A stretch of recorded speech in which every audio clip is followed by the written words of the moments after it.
আমরা চলে যাচ্ছি ঘটনায়। যেভাবে রহমান সাহেব বলেছেন সেভাবেই পড়ে শোনাচ্ছি।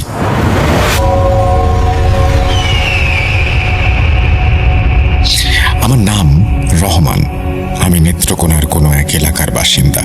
আমি এই ঘটনায় আমার নিজের নাম বা এলাকার এক্স্যাক্ট লোকেশন বলছি না, কারণ যদি সেই ব্যক্তিরা এই ঘটনাটি শুনে থাকেন যাদের নিয়ে আজকের এই ঘটনা, তবে তাদের জীবনে নেমে আসবে এক সীমাহীন দুর্ভোগ।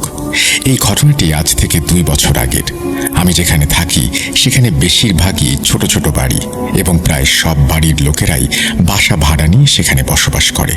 এই এলাকার অধিকাংশ মানুষই বহু বছর ধরে এখানে থাকছেন, তাই স্বাভাবিকভাবেই আমরা সবাই একে অপরকে খুব ভালোভাবে চিনি। আমাদের গলিটা বেশ লম্বা এবং গলির প্রবেশ মুখ থেকে 3য় বাড়িটাই আমাদের। যে বাড়িটিকে কেন্দ্র করে এই ঘটনা, সেটি গলির একেবারে শেষ মাথায় অবস্থিত হওয়ায় এর 2টি প্রবেশ পথ ছিল।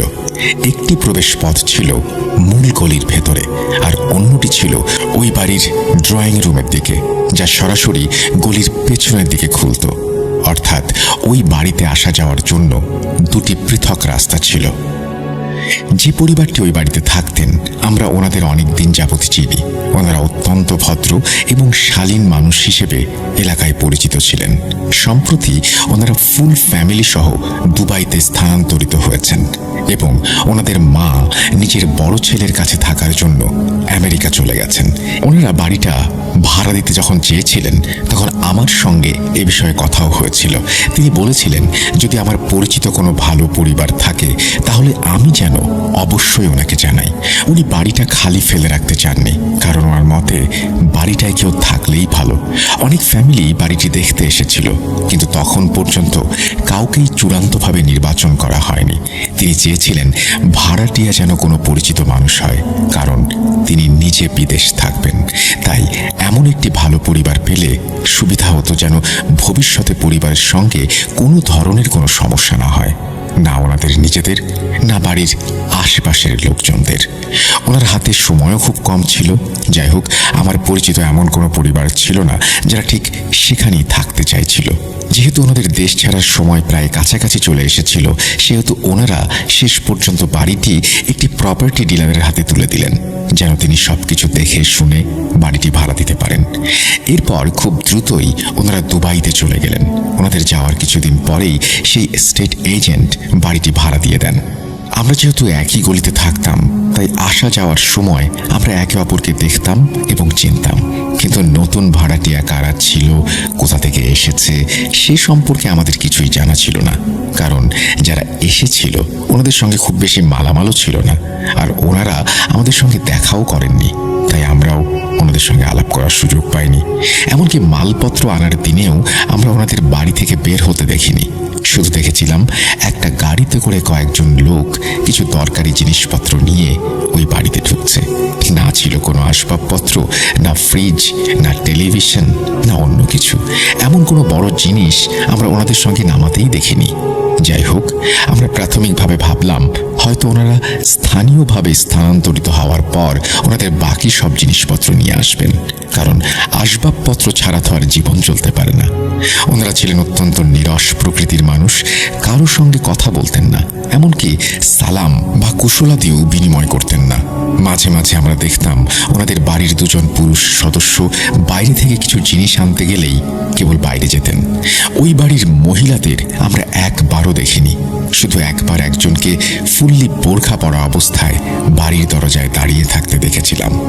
আমরা যখন ভেতরে যাওয়ার চেষ্টা করছিলাম তখন দেখলাম আমরা মহল্লার সবাই আমাদের প্রথা অনুযায়ী কিছু না কিছু খাবার তৈরি করে ওনাদের বাড়িতে স্বাগত জানানোর জন্য পাঠানোর চেষ্টা করছিলাম, কিন্তু কেউ দরজা খুলল না।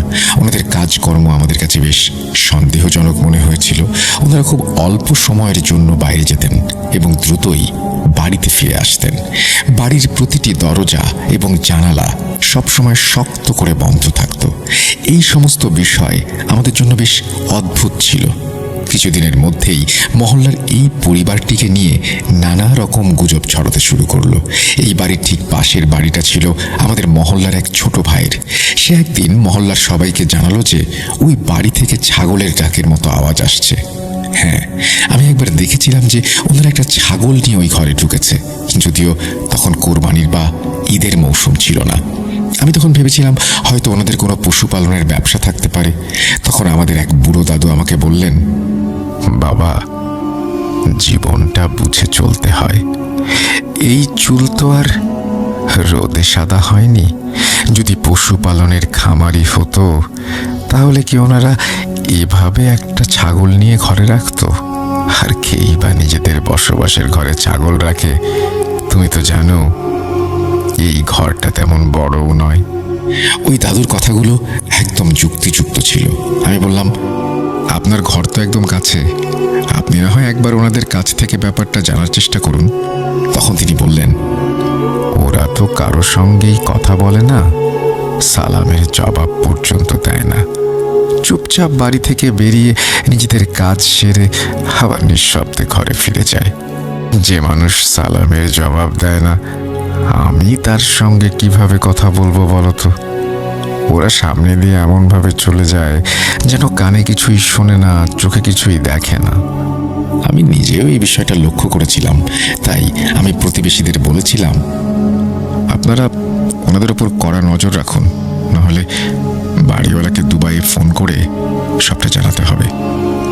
এখন আমি প্রায়ই বাইক পার্ক করার সময় বা বাইরে থেকে আসা যাওয়ার সময় ওই বাড়িটির দিকে একবার নজর দিই।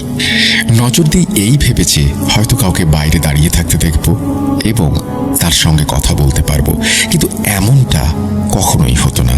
বাড়িটা সব সময় বন্ধ থাকতো। গলিতে যে ছেলেরা খেলাধুলা করত, সেই বাচ্চারা একদিন বলল যে ওই বাড়ির কেউ ময়লা ফেলে না। আর যখন পরিচ্ছন্নতা কর্মীরা আসে তখন ওনারা সেই পরিচ্ছন্নতা কর্মীদেরও মানা করে দেয়। এটা আমার জন্য বেশ অবাক করার মতো একটা ব্যাপার ছিল। তার মানে হয় ওনাদের বাড়িতে কোনো ময়লাই হয় না, অথবা ওনাদের কোনো পরিচ্ছন্নতা কর্মীর প্রয়োজন পড়ে না। একবার আমাদের এক পরিচ্ছন্নতা কর্মী বলেছিলেন যে ওরা ময়লা আমাদের দেয় না, নিজেরাই কোথাও দূরে ফেলে দিয়ে আসে। আমি জানি না ওদের ময়লার মধ্যে এমন কি থাকে। এইসব কথা শুনে আমি খুব চিন্তিত হয়ে পড়লাম। আসলে এরা কারা? আমি যেহেতু একজন বাবা, তাই প্রতি সপ্তাহান্তে ছেলেদের নিয়ে কোথাও না কোথাও ঘুরতে যেতাম। এমনই এক সন্ধ্যায় আমি ওই দুইজন লোককে একটা পিৎজার রেস্টুরেন্টে দেখেছিলাম। ওনারা মাস্ক পরে দুজন মেয়ের সঙ্গে বসে কথা বলছিলেন। আমি আড়াল থেকে ওনাদের দিকে নজর রাখছিলাম। ওনারা সেখানে কিছু অর্ডার দিলেন না। সেই দুজন লোক মেয়েদের সঙ্গে খুব নিচু স্বরে কিছু জরুরি কথা সারছিলেন।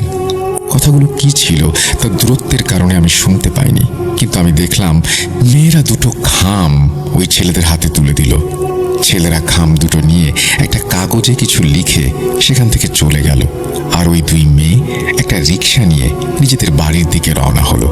আমি আর আমার স্ত্রী পুরো ঘটনাটা নিজেদের চোখে দেখলাম। আমরা যখন ঘটনাটা দেখছিলাম তখন কিছুই বুঝতে পারছিলাম না যে ঠিক কি ঘটছে বা কি নিয়ে চুক্তি হচ্ছে। যাই হোক, সময় কেটে যাচ্ছিল। ওনাদের বাড়িতে আমরা কাউকে আসতে দেখছিলাম না, কাউকে যেতেও দেখছিলাম না। আমরা মহল্লার সবাই মিলে এলাকার মুরব্বীদের অভিযোগ জানালাম। মুরব্বীরা আমাদের বললেন, এমন কোনো অভিযোগ তো নেই যার ভিত্তিতে আমরা ওনাদের বাড়িতে যেতে পারি বা ওয়ার্নিং দিতে পারি। ওনারা একা বাড়ি থেকে বের হয়, একাই ফেরে এবং চুপচাপ থাকে। তাহলে আমরা কি অভিযোগ নিয়ে ওনাদের বাড়িতে যাব?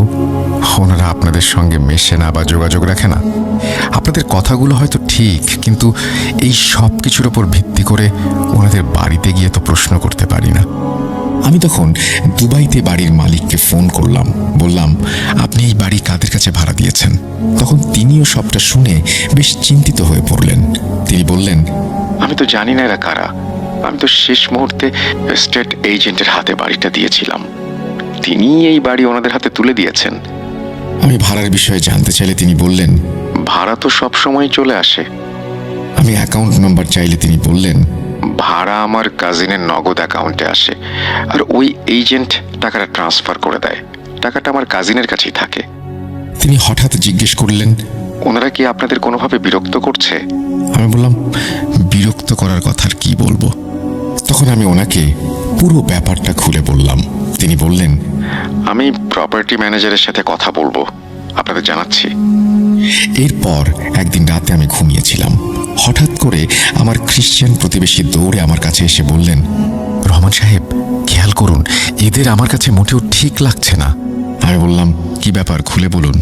তিনি বললেন, প্রতিদিন ওনাদের বাড়ি থেকে একজন লোক বেরিয়ে এলাকার দূরের একটা ডাস্টবিনে আবর্জনা ফেলে আসে। ওখানকার ইউনিয়ন থেকে জানা গেছে ওনাদের আবর্জনার মধ্যে ছাগলের পচা মাথা আর ছাগলের শরীরের বিভিন্ন অংশ থাকে, যা একেবারেই স্বাভাবিক নয়। ভাবার বিষয় হলো, ছাগলের মাথা এত যত্ন করে ওনাদের বাড়ির বাইরে আবর্জনার স্তূপে কেন ফেলা হচ্ছে? আপনি কি জানেন, ছাগলের মাথা সাধারণত জাদুটোনায় ব্যবহার করা হয়। এদের এখান থেকে সরানোর ব্যবস্থা করুন, না হলে এখানে কারো বড় কোনো ক্ষতি হয়ে যাবে। আমার মনে তখন দুটো বড় বিপদের সংকেত বেজে উঠল। আমি তৎক্ষণাৎ মহল্লার সব লোকদের ডেকে একটা জরুরি মিটিং বসালাম। আমরা সবাই মিলে আলোচনা করলাম। তখন পাশের বাড়ির চাচা বললেন, আমার তো আগে থেকেই সন্দেহ ছিল, কিন্তু এখন ব্যাপারটা একেবারে স্পষ্ট হয়ে গেল। এমন কোনো শক্ত প্রমাণ ছাড়া কারো বিরুদ্ধে কিছু বলাও যায় না। তাই আমরা ঠিক করলাম যে আগে অফিসিয়াল কোনো অভিযোগ না দিয়ে আমরা মহল্লার গণ্যমান্য ব্যক্তিদের নিয়ে ওনাদের বাড়িতে যাব। আমরা যখন ওনাদের বাড়িতে গেলাম তখন অনেকক্ষণ ধরে দরজায় কড়া নাড়লাম। প্রথমে কেউ দরজা খুলল না, কিন্তু আমরা হাল ছাড়লাম না এবং দরজায় ধাক্কা দিতেই থাকলাম। তখন ভেতর থেকে একজন মহিলার কণ্ঠস্বর শুনতে পেলাম। আমরা বললাম, আপনাদের বাসার পুরুষ মানুষদের বাইরে পাঠান। উনি বললেন, ঘরে কোনো পুরুষ মানুষ নেই। আমি জিজ্ঞেস করলাম, ওনারা কখন আসবেন? উনি বললেন, জানি না কখন আসবে। আমরা সবাই জানতাম সে নির্লজ্জভাবে মিথ্যে কথা বলছে, কারণ ওনাদের বাড়ি থেকে কাউকে আমরা বাইরে বের হতে দেখিনি। আমরা খুব কড়া সুরে ওনাকে জানিয়ে দিলাম এবং ওনাদের কাছে বার্তা পৌঁছে দিলাম যে সন্ধ্যায় যেন ওনারা এলাকার ডিফেন্স পার্টি অফিসে এসে দেখা করে, খুব জরুরি কাজ আছে। কিন্তু সেদিনও ওনাদের কেউ আসেনি। ওই রাতেই হঠাৎ করে আমাদের গলির ট্রান্সফরমারটি পুড়ে গেল।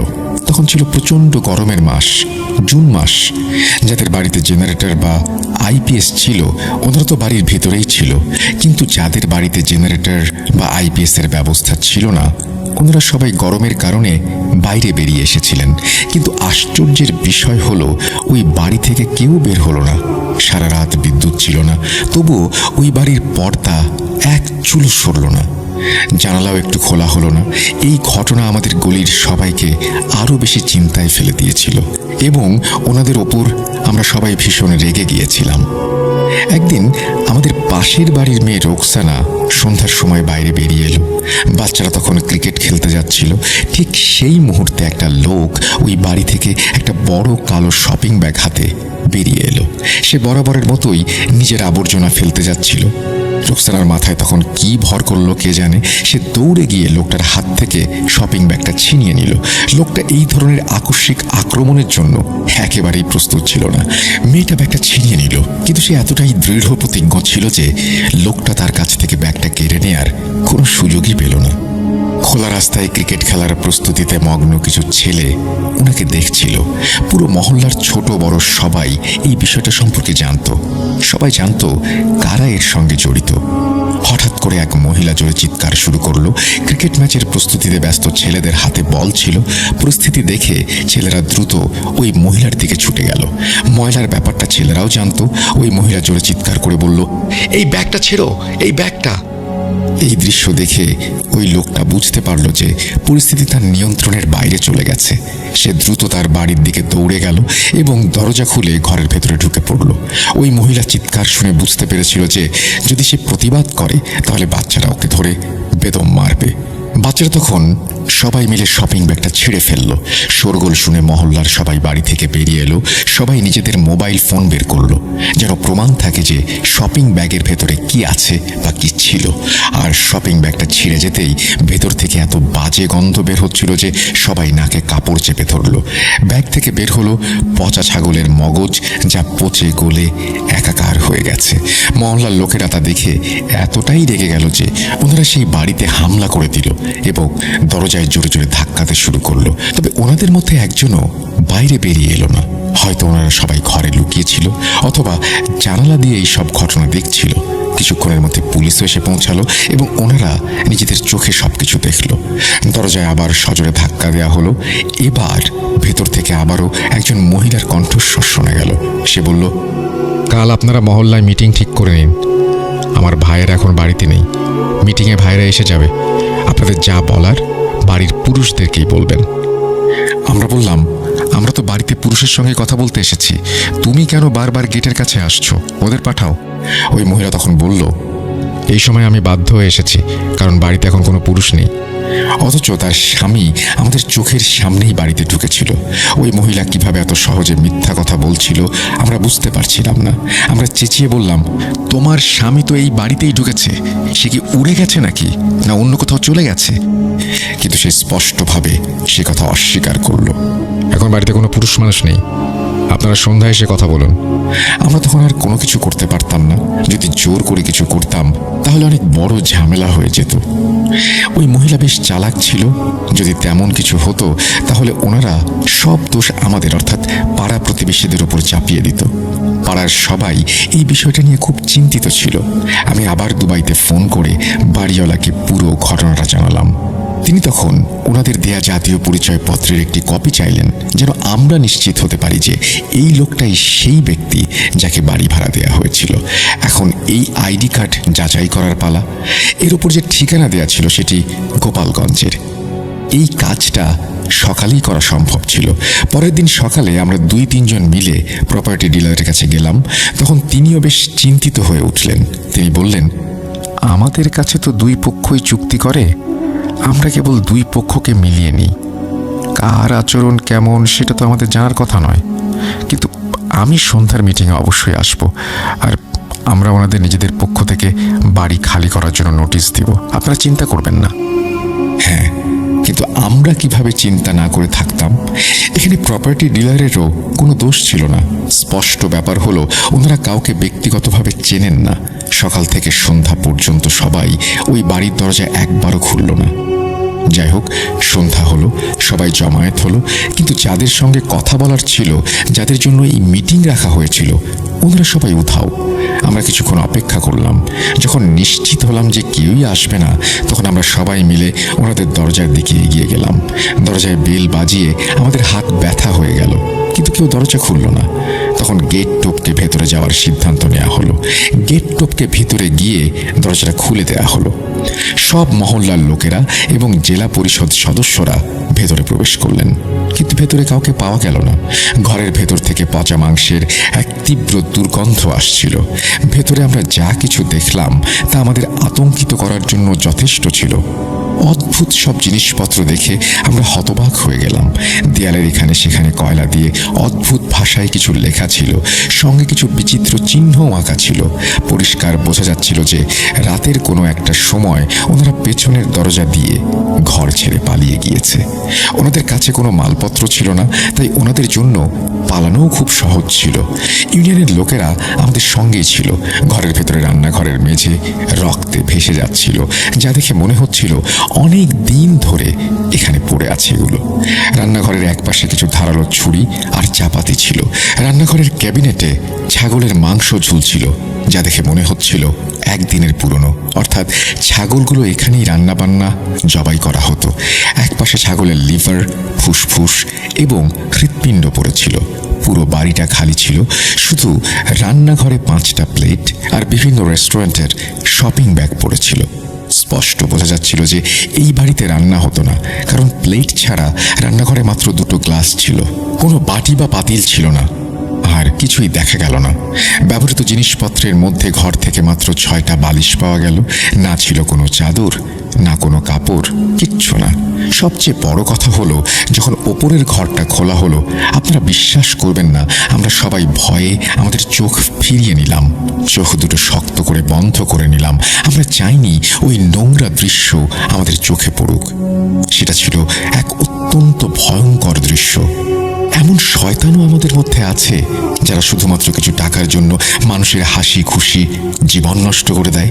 আমার তখন মন চাইছিল ওই লোকগুলো যদি আমার সামনে আসতো, তাহলে আমি ওনাদের সবাইকে ধীরে ধীরে যন্ত্রণা দিয়ে ঠিক একইভাবে মারতাম, যেভাবে ওনারা ওনাদের জাদুর মাধ্যমে অন্য নিরাপরাধ লোকদের সঙ্গে খেলছিল। ওই ঘরে দেয়ালের বিভিন্ন জায়গায় হুক লাগানো ছিল এবং সেগুলোর ওপর পুতুলগুলোকে ফাঁসির মতো করে ঝুলিয়ে রাখা হয়েছিল। প্রতিটি পুতুলের ওপর আলাদা আলাদা নাম লেখা ছিল। কিছু পুতুলে সূঁচ ঢোকানো ছিল, আর কিছু পুতুল তখনও অসম্পূর্ণ ছিল। যেই পুতুলগুলো বানাচ্ছিল সেই হাত দিয়েই সেলাই করে এক পাশে রেখে দিয়েছিল, আর কিছু পুতুলে কেবল তুলা ভর্তি করা বাকি ছিল। এই দৃশ্যটা এমন ছিল যে পরিষ্কার বোঝা যাচ্ছিল ওনারা হঠাৎ করেই সবকিছু ছেড়ে পালিয়ে গিয়েছে, কারণ আমরা ওনাদের আসল চেহারাটা ধরে ফেলেছিলাম। ঘরের আলমারির ভেতর থেকে কিছু লেবু, লবণ, চিনি আর একটা নোটবুক পাওয়া গিয়েছিল, যেখানে কিছু মানুষের নাম এবং ওনাদের শরীরের কোথায় কোথায় কষ্ট দিতে হবে সেই জায়গাগুলোর কথাও লেখা ছিল।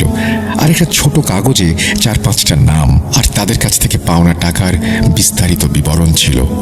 কারো কাছ থেকে 1.5 লাখ, কারো কাছ থেকে 2 লাখ, কারো কাছ থেকে 1 লাখ, কারো কাছ থেকে 5 লাখ, যার যার সামর্থ্য অনুযায়ী রেট ঠিক করা ছিল। আলমারির ভেতর থেকে 1-2টি ছবিও পাওয়া গিয়েছিল, যার মধ্যে একটাতে কারো বুকের ওপর দাগ দেওয়া হয়েছিল। এই সব কিছুর বর্ণনা এমন ছিল যেন চিৎকার করে বলছিল সে এখানে কি ভয়ানক কাণ্ড ঘটত। আমরা সবকিছুর ছবি তুলে বাড়িওয়ালাকে পাঠিয়ে দিলাম, আর তিনিও অবাক হয়ে গেলেন যে তার বাড়িতে এই সব ঘটেছিল। হঠাৎ করে বাড়িওয়ালার কাজিনও এসে পড়লেন। ওনারা সবকিছু নিজের চোখে দেখলেন। পরে জানা গেল ভাড়াটিয়াদের দেয়া আইডি কার্ডটাও নকল ছিল। তাদের ব্যাংকিং অ্যাকাউন্টের নাম্বারটিতেও যোগাযোগ করার চেষ্টা করা হয়েছিল, কিন্তু সেই নাম্বারটা ব্লক করা ছিল, আর সেই সিম কার্ডটাও কোনো এক মৃত মানুষের নামে রেজিস্ট্রেশন করা ছিল। সবকিছুই নকল, 2 নম্বর। ওই 2 নম্বর লোকদের তাড়িয়ে দেওয়ার পর পরিচ্ছন্নতা কর্মীদের দিয়ে পুরো ঘরটা পরিষ্কার করানো হলো। বাড়ির মালিকের কাজিন একজন হুজুরকে নিয়ে এসেছিলেন। ওনার পরামর্শে এখানে কোরআন খতম দেয়া হলো, যেন এই ঘর থেকে খারাপ কোনো কিছুর প্রভাব চলে যায়। কিন্তু এই ঘরের ভয় আর আতঙ্ক পুরো মহল্লায় ছড়িয়ে পড়েছিল। তারপর থেকে এই বাড়িটা ফাঁকাই পড়ে রইল, আর আজও সেটা ফাঁকা। এলাকার ইমাম সাহেব প্রায়ই কোরআন পড়ানোর জন্য বাচ্চাদের নিয়ে আসেন, সেখানে পড়াশোনা করান, কিন্তু আমাদের সবার মনে এই বাড়িটার ব্যাপারে একটা ভয় স্থায়ীভাবে বাসা বেঁধে ফেলেছে। না, এই বাড়িটার ভাড়া দেয়া হয় না, এটা বিক্রিও করা হয় না, কারণ সবাই নিজের চোখে সবকিছু দেখেছে। বাড়িওয়ালাকে অনেক কষ্ট পোহাতে হয়েছে, তার অনেক আর্থিক ক্ষতিও হয়েছে, কিন্তু এখন আর কিছুই করার নেই। ওনারা হয়তো এখন অন্য কোনো এলাকায় চলে গেছেন, আর সেখানে আবার টাকার লোভে মানুষের জীবন নিয়ে খেলছেন। এমন লোকদের আল্লাহ ছাড়া আর কেউ ধরে না, কেউ শাস্তি দেয় না। আমাদের সবারই এমন মানুষের হাত থেকে নিরাপদ থাকা উচিত। পরে আমার মনে হলো আমি সেদিন রেস্টুরেন্টে 2জন মহিলাকে দেখেছিলাম ওই লোকগুলোর সঙ্গে। ওনারা নিশ্চয়ই কারো ওপর কালো জাদু করানোর জন্য বা কোনো কিছু ডিল করার জন্য ওই ব্যক্তিদের সঙ্গে দেখা করতে এসেছিলেন। এমন জঘন্য মানুষেরা সাধারণ মানুষের ছদ্মবেশে আমাদের চারপাশে ঘুরে বেড়ায়। ওনারা আমাদের ক্ষতি করেন, আর সেই ক্ষতির ওপর ভিত্তি করে দাম নির্ধারণ করেন, অর্থাৎ যত বড় ক্ষতি তত বড় দাম। আল্লাহ আমাদের এমন মানুষ আর এমন কুদৃষ্টি থেকে রক্ষা করুন। এই বলে রহমান সাহেব তার ঘটনা শেষ করেছেন। আমি মোহাম্মদ ইয়াসিন বলছিলাম গাজীপুরের কোনো একটা জায়গা থেকে। আজ আবারও জুনায়েদ হুজুরের নতুন একটা ঘটনা নিয়ে হাজির হলাম। আশা করি আপনাদের কাছে ভালো লাগবে। ঘটনায় ভুল ত্রুটিগুলো ক্ষমা সুন্দর দৃষ্টিতে দেখবেন। ঘটনাটি শুরুর আগে আমি আপনার প্রশ্নের উত্তর দিতে চাই। আপনি 5 ভাগের মাঝবান এপিসোডে প্রশ্ন করেছিলেন আমি জিনকে কি রূপে দেখি বা তারা আমার সামনে কোন রূপে আসে। উত্তরটা হলো আলোকিত একটি লম্বা অবয়ব। আলোর কারণে চোখ খোলাই যায় না, অথবা আপনজনের রূপে কিংবা বেড়ালের রূপে আমার সামনে আসে, মিষ্টি সুরে কথা বলে। যাই হোক, ফিরে আসি ঘটনায়। জুনায়েদ হুজুর আমাকে যেভাবে বলেছেন আমি ঠিক সেইভাবেই বলার চেষ্টা করছি। বলছেন জুনায়েদ হুজুর।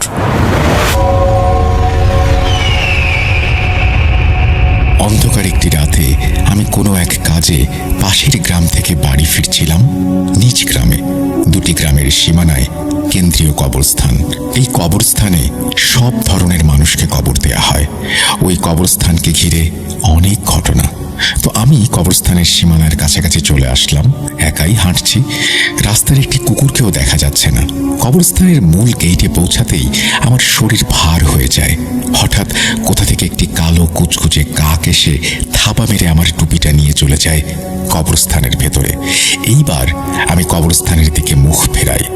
দেখতে পাই কবরস্থানের ঠিক মাঝখান থেকে একটি আলো ভেসে আসছে। আমার আগ্রহ বেড়ে যায়। হঠাৎ ইসমাইল আমার কানে কানে বলে ওঠে, হুজুর, ভেতরে যাবেন না, ভেতরে শুধু মোহ। যদি একবার প্রবেশ করেন, আপনার সাথে আমি প্রবেশ করতে পারবো না। হঠাৎ কবরস্থান থেকে একটি মিষ্টি আওয়াজ আমার কানে ভেসে আসে।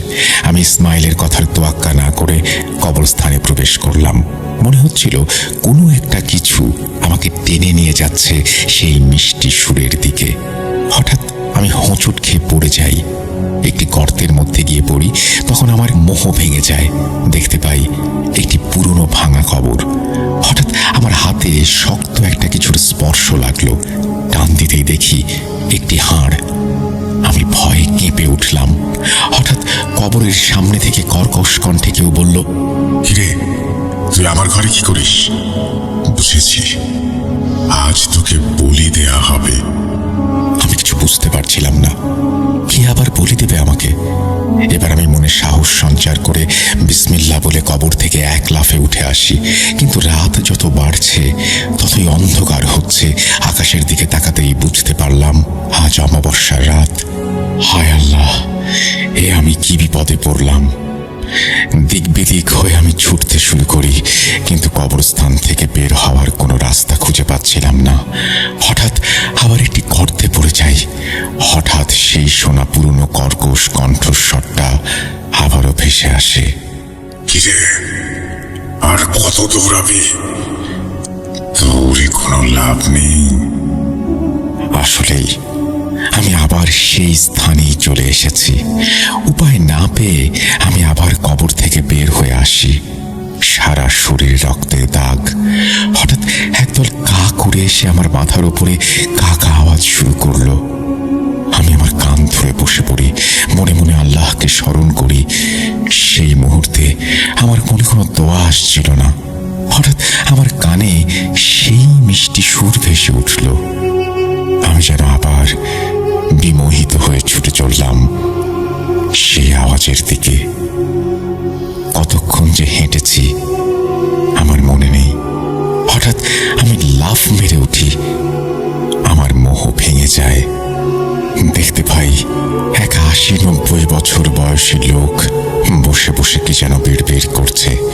আমাকে দেখে নারী আর পুরুষ মিশ্রিত কণ্ঠে বলে উঠল, কিরে জুনায়েদ, আমাকে চিনতে পেরেছিস? সেই ৫ বছর আগে আমাকে অপদস্থ করে ৭ মোহের বাদশার হাতে তুলে দিয়েছিলি। আমি বলেছিলাম আমি ফিরে আসব। দেখ, আমি আমার কথা রেখেছি। আমি ফিরে এসেছি। এখন তুই সহ তোর গ্রামবাসীদের জীবন আমি জাহান্নামে পরিণত করব। সে অট্ট হাসিতে মেতে উঠল। তার এই পৈশাচিক হাসি পুরো কবরস্থানের মধ্যে প্রতিফলিত হচ্ছিল। আমি জিজ্ঞেস করলাম, কে তুমি? আমি চিনতে পারলাম না। আমাকে ভুলে গেছিস? আমি হলাম সামাদ জাদুকর। তুই কিভাবে ফিরে আসলি? তোকে তো ৭ মোহের বাদশাহ সমুদ্রের মাঝখানে বন্দি করে রেখেছিল।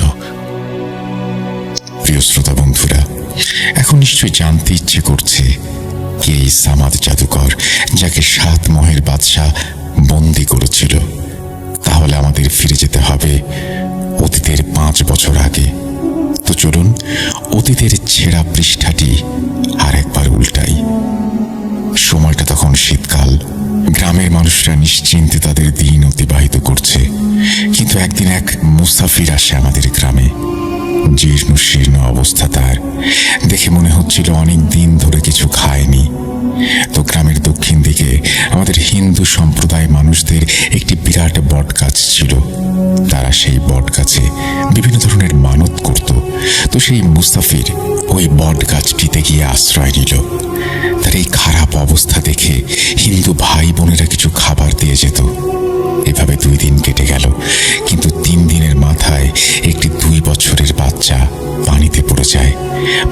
তুলে সবাই দেখতে পেল সে আর শ্বাস নিচ্ছে না। তার মানে সে মারা গেছে। হঠাৎ সেই মুসাফির এগিয়ে এসে বাচ্চাটির পিঠে সজোরে আঘাত করে, আর বাচ্চাটি চিৎকার করে কেঁদে ওঠে। বাচ্চাটি ছিল হিন্দু পরিবারের। এই দেখে গ্রামের সব হিন্দুরা ওই লোকটাকে পুজো করতে শুরু করে। ওই মুসাফির আমাদের মুসলিমদের মধ্যেও বিশৃঙ্খলা সৃষ্টি করেছিল। আমি চিন্তায় পড়ে যাই। তো একদিন রাতে আমার জিনদের সাথে আলোচনায় বসি। ইসমাইল বলে উঠল, হুজুর, জানি আপনার মনে একটাই প্রশ্ন, মৃত বাচ্চাকে কিভাবে জীবন্ত করা সম্ভব। কিন্তু হুজুর, আমি যদি বলি সম্ভব, কিভাবে? এ তো অনেক সহজ। যদি বাচ্চাটি মারাই না যায় তাহলে তাকে বাঁচানো যাবেই। আমি বুঝতে পারছি না, ঠিক করে বলো। মনে হচ্ছে আমাদেরকে দেখানো হয়েছে বাচ্চাটি মৃত। ওই যে মুসাফির, আসলে সে একজন কালো জাদুকর। মানুষের বিশ্বাস অর্জন করার জন্য পুরো ঘটনাটিকে সে সাজিয়েছে। বাচ্চাটি পুকুরে পড়ার পর সেই লোকের জিনেরা বাচ্চাটির হৃদস্পন্দন কমিয়ে আনে। ফলে সে শ্বাস নিচ্ছিল, কিন্তু খুব ধীরে। মনে হয়েছিল সেই বাচ্চাটি মারা গিয়েছে। ও, তাহলে এই ঘটনাটি সম্পূর্ণ সাজানো। কিন্তু সেই লোকটি আমাদের গ্রামে এসে এইসব ঘটনা কেন করছে? আসলে হুজুর, তার 1400 প্রাণ চাই। সে 1400 প্রাণের রক্ত একটি পাত্রে নিয়ে তার শয়তানকে উপহার দেবে। ফলে সেই পৃথিবীর সবচেয়ে বড় কালো জাদুকর হয়ে যাবে। আর সবচেয়ে খারাপ খবর এই যে সে 600 মানুষের প্রাণ নিয়ে নিয়েছে। সে মোট 90টি গ্রাম ঘুরেছে, আর তার জিনের মাধ্যমে এমনভাবে মানুষদের হত্যা করেছে দেখলে মনে হবে স্বাভাবিক মৃত্যু। এইবার আপনার গ্রামের দিকে নজর দিয়েছে। এই গ্রাম থেকে সে 25টি প্রাণ নেবে। তার মধ্যে আজকে একজনের নিতে গিয়েও নেয়নি। এখন উপায় কি? হঠাৎ বাইরে চিৎকার চেঁচামেচির আওয়াজ কানে আসলো। আলোচনা ছেড়ে বাইরে বের হয়ে আসি। আব্বার কাছ থেকে জানতে পারি গ্রাম প্রধানকে সাপে কামড় দিয়েছে আর সে মারা গিয়েছে। হুজুর, সে তার প্রথম শিকার করে ফেলেছে। আমি পুনরায় আলোচনায় বসি। এখানে এর হাত থেকে কিভাবে মুক্তি পাওয়া যাবে? ইসমাইলকে জিজ্ঞেস করি। ইসমাইল কোনো উত্তর দিতে পারে না। এভাবেই 3 দিন কেটে যায়। 3 দিনে গ্রামে আরো 2 জনের মৃত্যু হয়েছে।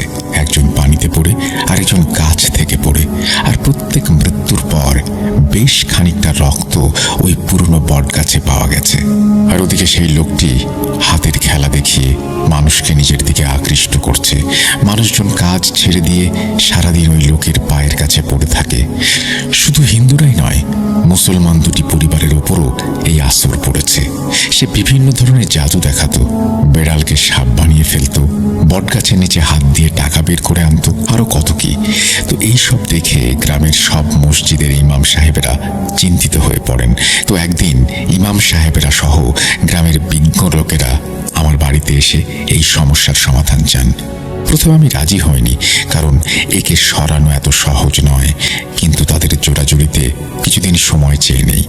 রাতে আমার 7 রত্নের সাথে আলোচনায় বসি, কিন্তু সময় পার হয়ে যায়। কয়েক সেকেন্ড থেকে মিনিট, মিনিট থেকে ঘন্টা আলোচনা চলতেই থাকে। সমাধান হচ্ছিল না।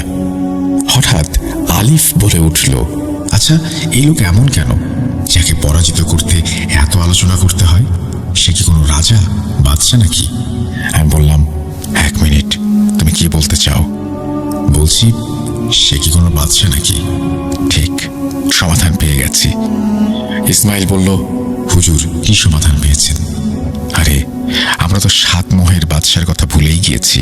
তিনি তো পারেন এই সমস্যার সমাধান করতে। আমার এই কথা শুনে সবাই স্তব্ধ হয়ে যায়। ইসমাইল বলে, আপনার মাথা ঠিক আছে? মনে নেই গতবার কি হয়েছিল? তাকে আর বিরক্ত যেন না করা হয়। কিন্তু ইসমাইল, এছাড়া আর কোনো উপায় দেখছি না। যদি তোমার কাছে কোনো সমাধান থাকে দাও। প্রথম থেকে ইসমাইল ইতস্তত করলেও পরবর্তীতে সে রাজি হয়ে যায়। আসলে 7 মোহের বাদশাকে সে প্রচণ্ড ভয় পায়। যাই হোক, 7 মোহের বাদশাকে ডাকার জন্য সেই আমলটি করা হয় এবং রাত 2টার দিকে আমরা আমল করি। এই ঘটনায় সাতমোহের বাদশার প্রসঙ্গটি আবারও এসেছে। আপনারা জানেন যে এই পুরো প্রক্রিয়াটি আমরা আগেও বলেছি, সুতরাং আমি ওই অংশটুকু বাদ দিয়ে দিচ্ছি।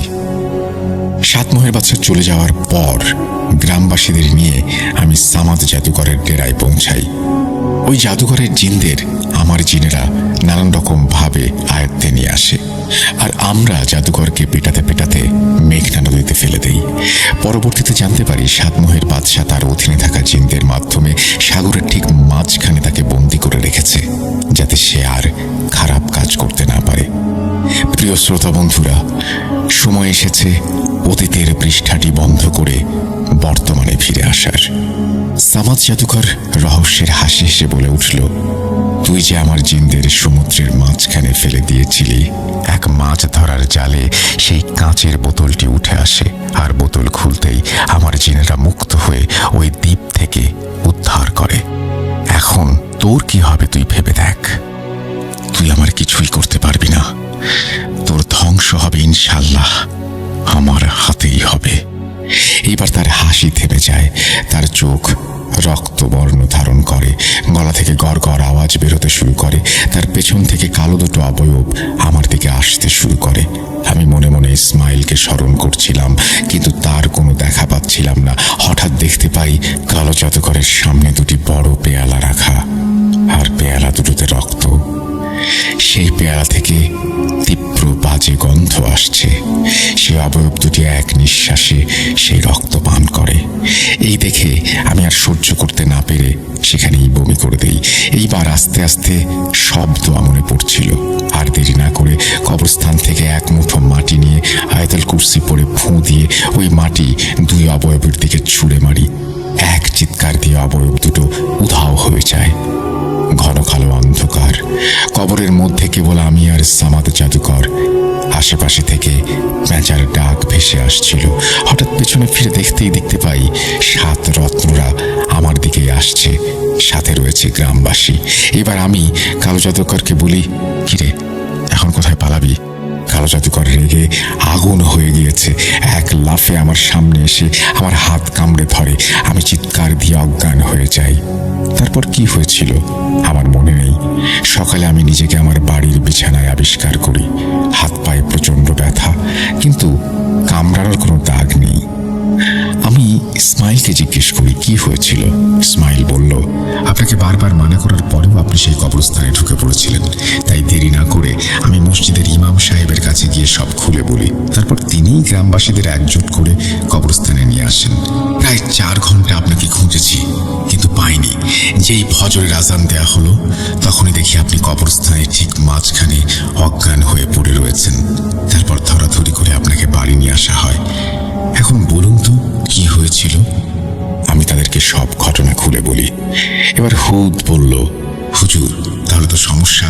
যেহেতু সামাদ জাদুকর ফিরে এসেছে, প্রতিশোধ না নিয়ে সে ফিরবে না। এরপর কেটে যায় 1 মাস। সামাদ জাদুকরের কোনো খোঁজ খবর পাওয়া যায় না। অনেক খোঁজার চেষ্টা করেছি, কিন্তু পাইনি। তাই তার কথা একেবারে ভুলেই গিয়েছিলাম। কি ভাবছেন ঘটনা এখানে শেষ? ঘটনাটি এখানে শেষ হয়ে গেলে পারত, কিন্তু ঘটনাটি কেবলমাত্র এখান থেকে শুরু হলো। তো রাসেল ভাই, একটি বিশেষ কারণে 15 দিনের জন্য অন্য একটি জায়গায় যাচ্ছি, তাই ঘটনাটি সম্পূর্ণ করতে পারলাম না। কিন্তু ইনশাল্লাহ একটু দেরি হলেও বাকি অংশটুকু লিখে পাঠাবো। সকলেই এটার দ্বিতীয় পর্বের জন্য অপেক্ষা করবেন আশা করি। আল্লাহ হাফেজ। চলে যাচ্ছি ঘটনায়। তখন আমি খুব ছোট, মোটামুটি সবকিছু বোঝার মতো একটা বয়স। তখন আমি প্রায় সময়ই আমার ফুফাতো ভাইদের বাসায় যেতাম আর বেড়াতাম 2-4 দিন করে। কারণ সেই ফুফাতো ভাইয়ের মা আমার খুবই পছন্দের একজন ফুপু। তো আর কথা না বাড়িয়ে আমি ঘটনায় চলে যাই। ঘটনাটি ঘটেছিল 2013 বা 14-এর মাঝামাঝি। আর হ্যাঁ, সেই ফুফাতো ভাইয়ের কাকার নাম ইকবাল। ইকবাল কাকার পেশা ছিল মাছ ধরা। সে প্রতিদিন বিকেলে তাদের গ্রামের বিলে জাল ফেলে আসতো, আর ভোর হওয়ার সাথে সাথেই চলে যেত সেই জাল থেকে মাছ আনার জন্য।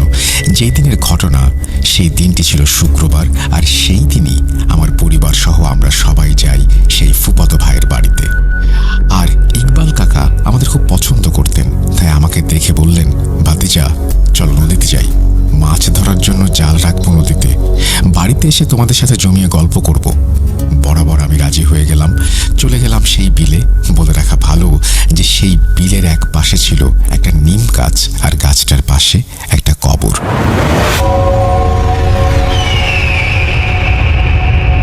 তো আমরা যখন বিলের কাছে গেলাম তখন প্রায় বিকেল গড়িয়ে সন্ধ্যা। যাই হোক, নদীর কাছাকাছি যখন আমরা পৌঁছালাম তখন হঠাৎ আমার চোখ গেল সেই নিম গাছের দিকে। সেদিকে চোখ পড়তেই দেখতে পেলাম নিম গাছের নিচে বলের মতো 5 থেকে 7টা কি যেন পড়ে আছে। আমি ইকবাল কাকাকে বললাম, কাকা দেখো তো, গাছের নিচে বলের মতো কি যেন পড়ে আছে। সে দেখে বলল, চলো গিয়ে দেখি ওগুলো কি। যখন গাছটার কাছে গেলাম, গিয়ে দেখি 7টা তরমুজ পড়ে আছে। অবাক করা বিষয় হলো গাছটার আশেপাশে না ছিল কোনো কৃষক, না ছিল কোনো মানুষ। আগেই বলেছি আমরা আস্তে আস্তে প্রায় বিকেল গড়িয়ে সন্ধ্যা হয়ে যায়, সবাই যার যার বাড়িতে চলে গেছে। যাই হোক, আশেপাশে কে ছিল বা ছিল না ওইদিকে ইকবাল কাকা মন না দিয়ে মহা আনন্দে তিনি মেতে ওঠেন আর আমায় বলেন, ভাতিজা দেখি বিশাল বিশাল 7টা তরমুজ। আমি খুশিতে মেতে উঠি আর বলি, চলো এগুলো বাসায় নিয়ে যাই। যখন আমি বললাম চলো এগুলো বাসায় নিয়ে যাই, তখন ইকবাল কাকা আমাকে বললেন, ভাতিজা চলো আগে একটা ভেঙে খেয়ে নেই, তারপর না হয় বাসায় নিয়ে যাব।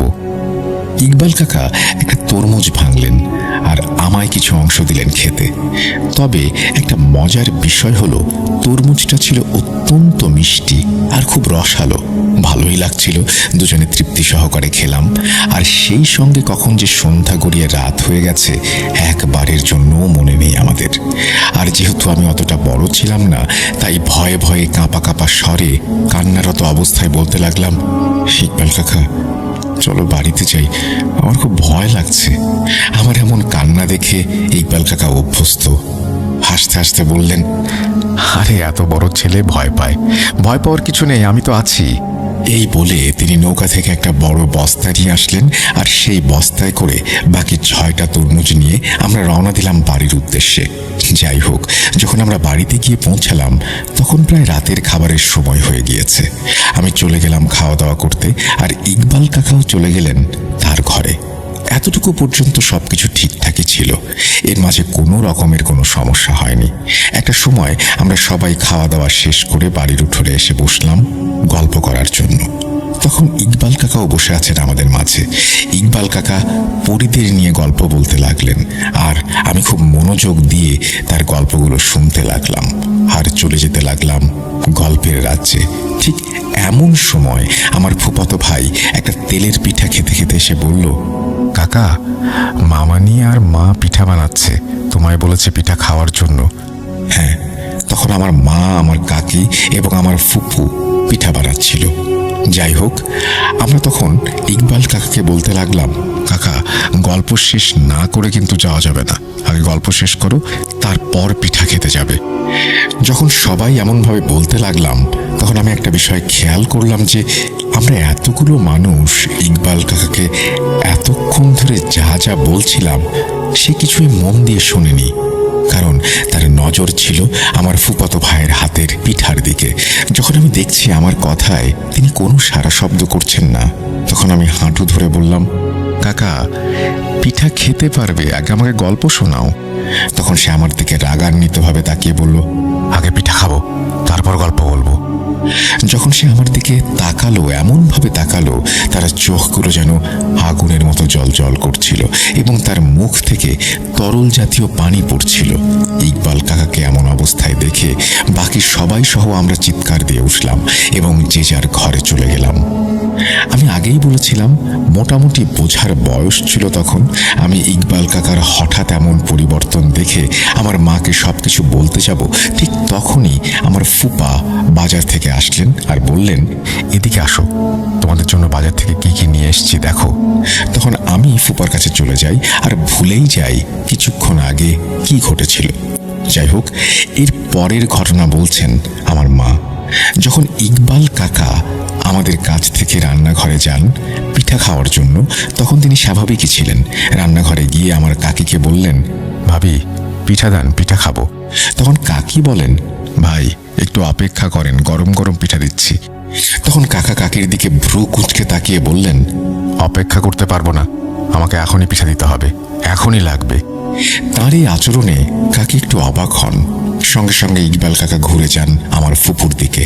তখন ফুপুকে ইকবাল কাকা বলতে লাগলেন, ভাবি পিঠা দেন, পিঠা খাবো। তখন ফুপু বললেন, এই হয়ে গেল বলে। ইকবাল, গরম গরম পিঠা তোমার ভাইয়ের জন্য নিয়ে যাও, আর তুমি তোমার ভাই একসঙ্গে বসে খাও। এটা শুনেই ইকবাল কাকা রাগান্বিত স্বরে বলে উঠলেন, কাউকে দিতে পারবো না, সব পিঠা আমি নিজে খাবো। এই বলেই আমার মার দিকে গেলেন এবং গড় গড় করে বলতে লাগলেন, ভাবি পিঠা দেন, পিঠা খাবো। যদিও আমার মা প্রথম থেকেই তার এই ধরনের আচরণ লক্ষ্য করছিলেন, তাই বেশি কথা না বাড়িয়ে আগে বানানোর পিঠার বোলটা তার সামনে দিয়ে দিলেন। পিঠার বোলটা হাতে পাবার সঙ্গে সঙ্গে ইকবাল কাকার মুখটা যেন হাসিতে উজ্জ্বল হয়ে উঠল। তিনি হাসতে হাসতে আমার মাকে বলতে লাগলেন, ভাবি জানেন, আমি না অনেক দিন পিঠা খাই না, আজ পেট ভরে খাবো। তিনি পিঠা খেতে শুরু করলেন। এদিকে আমার কাকি আর ফুপু তো পুরোই অবাক। যাই হোক, সবাই ভয়ে ভয়ে পিঠা বানাচ্ছে, কেউ কারোর সাথে কোনো কথা বলছে না। হঠাৎ ইকবাল কাকা কান্নারত অবস্থায় বলে উঠলেন, ভাবি জানেন, ওরাও না অনেক দিন পিঠা খায় না, দেখেন দেখেন কিভাবে তাকিয়ে আছে। এই বলেই ইকবাল কাকা আবার কান্না শুরু করলেন আর বলতে লাগলেন, ভাবি তাদের পিঠা দিলে আমার আবার কম হয়ে যাবে, আর যদি না দেই তাহলে সর্দারের কাছে বিচার দেবে। কি করি বলুন তো, কি একটা মুশকিল। ইকবাল কাকার এই অবস্থা দেখে আমার কাকি রান্নাঘরেই সেন্সলেস হয়ে যান এবং আমার ফুপু আর মা সাথে সাথে রান্নাঘর থেকে বের হয়ে ঘরে চলে যান এবং আমার ফুপাকে সবকিছু বুঝিয়ে বলেন। ফুপা সহ সবাই আবার রান্নাঘরে যায়। তখন দেখে আমার কাকি মাটিতে পড়ে আছে আর ইকবাল কাকাকে কোথাও দেখা যাচ্ছে না। তখন সাথে সাথেই আমার কাকিকে ঘরে নিয়ে যাওয়া হয় এবং সারা বাড়ি তন্ন তন্ন করে ইকবাল কাকাকে খোঁজা হয়, কিন্তু কোথাও তার সন্ধান মেলে না। তখন সবাই বাড়ির আশেপাশে তাকে খুঁজতে বের হয় এবং এলাকার সব মসজিদে মসজিদে অ্যানাউন্সমেন্ট করে দেয়া হয়। যখন পুরো এলাকা জুড়ে তাকে কোথাও পাওয়া যায় না, তখন আমার ফুপা সহ বাকি সবাই বলে, এখন আর খুঁজে লাভ নেই, দিনের বেলা সবাই মিলে খুঁজতে হবে। যখন সবাই বাড়ি পৌঁছায় তখন প্রায় মধ্যরাত। সবাই চিন্তামগ্ন। ঠিক তখনই বাড়ির পাশের পুকুর থেকে একটা শব্দ আসে। শব্দ শুনে যখন আমার ফুপা পুকুরের দিকে যান, ঠিক তখন দেখতে পান এক লোমহর্ষক দৃশ্য। ফুপা দেখেন কালো একটা ছায়া ইকবাল কাকাকে একবার পানিতে ফেলছে, আরেকবার পানি থেকে হ্যাঁচকা টান মেরে তুলছে। এমন লোমহর্ষক দৃশ্য দেখে আমার ফুপা চিৎকার দিয়ে ওখানেই সেন্সলেস হয়ে যান। তার চিৎকার শুনে বাকি সবাই গিয়ে দেখে আমার ফুপা পুকুরের পাড়ে সেন্সলেস অবস্থায় পড়ে আছেন এবং ইকবাল কাকার মাথা পুকুরের পানির নিচে আর পা দুটো পানির ওপরে। এইভাবে সে পুকুরে পড়ে আছে। সাথে সাথে ইকবাল কাকার বড় ভাই সহ আরো দুজন ইকবাল কাকাকে পানি থেকে এবং আমার ফুপাকে পাড় থেকে বাড়ির উঠোনে নিয়ে আসেন। যখন আমার ফুপার জ্ঞান ফেরে তখন তার কাছ থেকে সব ঘটনা জানা যায়। পুকুরের পাড়ে তিনি কি হয়েছিল বলেন। সবাই সবকিছু শুনে সঙ্গে সঙ্গে এলাকার এক কবিরাজকে নিয়ে আসে এবং সেই রাতেই ইকবাল কাকার ওপর জিনকে হাজির করানো হয় আর তাকে জিজ্ঞেস করা হয় যে এই অবস্থা কে করেছে। তখন জিনটি বলে, আমাদের তরমুজও নিয়ে এসেছে, এখন আমি ওকে নিয়ে যাব। তখন কবিরাজ জিনকে বলে, এই তরমুজ যে তোদের ছিল তা সে জানতো না, যদি সে জানতো তাহলে তরমুজ আনতো না। এখন কি আর করার আছে, তুই ক্ষমা করে দে। জিন মানতে নারাজ। সে কবিরাজের সাথে এক পর্যায়ে তর্কে লিপ্ত হয়ে যায় এবং বলে, তুই যাই কিছু বলিস না কেন, আমি তাকে নিয়ে যাব, তার ভুলের শাস্তি তাকে পেতে হবে। অনেক তর্কের পরে একটা সময় সেই জিনটাকে রাজি করানো হয় এবং যে বাকি 6টা তরমুজ আছে সেই 6টা তরমুজ সহ একটা খাসি ওই বিলের কাছে নিম গাছের নিচে কালকে বিকেলে ঠিক সন্ধ্যা হওয়ার আগে ইকবাল কাকাকে দিয়ে আসতে হবে, এমন শর্ত দেয়া হয় এবং আসার সময় পেছনে ফিরে তাকানো যাবে না। তারপরের দিন জিনের দেয়া কথা মতো একটা খাসি আর বাকি 6টা তরমুজ দিয়ে আসা হয়। তারপর থেকে আলহামদুলিল্লাহ সব ঠিক হয়ে যায়। জানি না ঘটনাটা কতটা ভয়ের, তবে এই ঘটনা থেকে আমরা শিক্ষা নিতে পারি। যেমন যেখানে যা কিছু পড়ে থাক না কেন, আমরা যেন তা না নিই। কারণ আমাদের যেমন এই পৃথিবীতে দৃশ্যমান মানবজাতি হিসেবে বসবাস করতে হয়, ঠিক তেমনিভাবে অদৃশ্য জাতিও এই পৃথিবীতে বসবাস করে। হতে পারে তাদেরই ফেলে রাখা কোনো প্রয়োজনীয় জিনিসপত্র আমরা মাঝে মাঝে দেখতে পাই। এটাই ছিল ঘটনা। আশা করছি ঘটনাটি আপনাদের ভালো লেগেছে। যদি ভালো লাগে অবশ্যই আমাদের জানাবেন, যদি ভালো না লাগে সেটাও আমাদের জানাবেন। যদি খুব ভালো লাগে তাহলে শেয়ার করবেন বন্ধুদের সাথে। আমরা চলে যাব আমাদের পরবর্তী ঘটনায়। আমার নাম মোহাম্মদ মুরসালিন শাহ। আমি বলছি রংপুর জেলার গঙ্গাচড়া থানার পাকুড়িয়া শরীফ গ্রাম থেকে।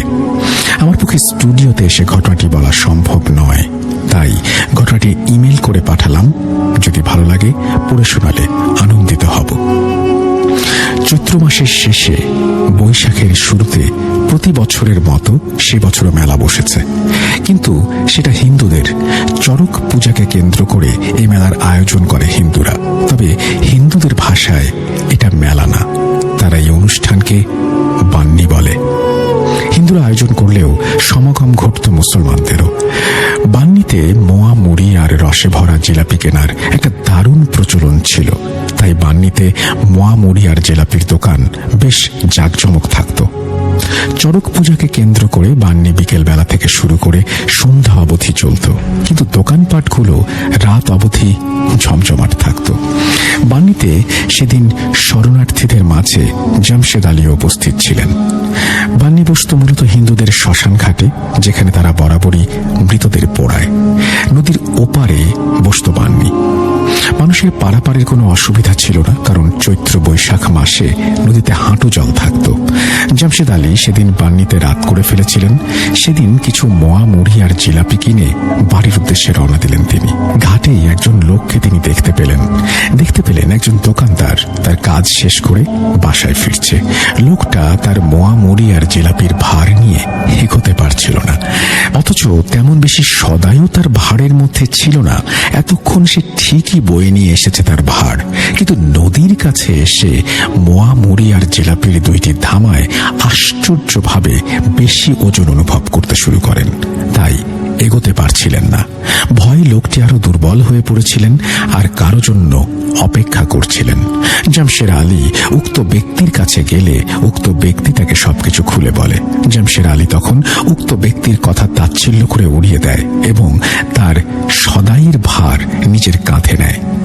ভার কাঁধে নিতেই বুঝতে পারল কিছু একটা গড়বড় আছে। এত সামান্য জিনিসের এত ওজন হতে পারে না। তখন মনের শক্তি আর দেহের বল দিয়ে তিনি এগোতে চেষ্টা করলেন এবং ভার কাঁধে নেওয়ার সময় ভারের লাঠিটা ম্যারমায়া করে একটা শব্দ করল। মনে হচ্ছে এখনই ওজনে সেটা ভেঙে পড়বে, কিন্তু নাছোড়বান্দা জামশেদ কিছুই তোয়াক্কা করছেন না। জামশেদ আলী এবং দোকানদার এতক্ষণে বুঝতে পেরেছেন যে এখানে কোনো অদৃশ্য শক্তি কাজ করছে, এখানে কোনো জিন ভূত অথবা অন্য কিছুর কারসাজি রয়েছে।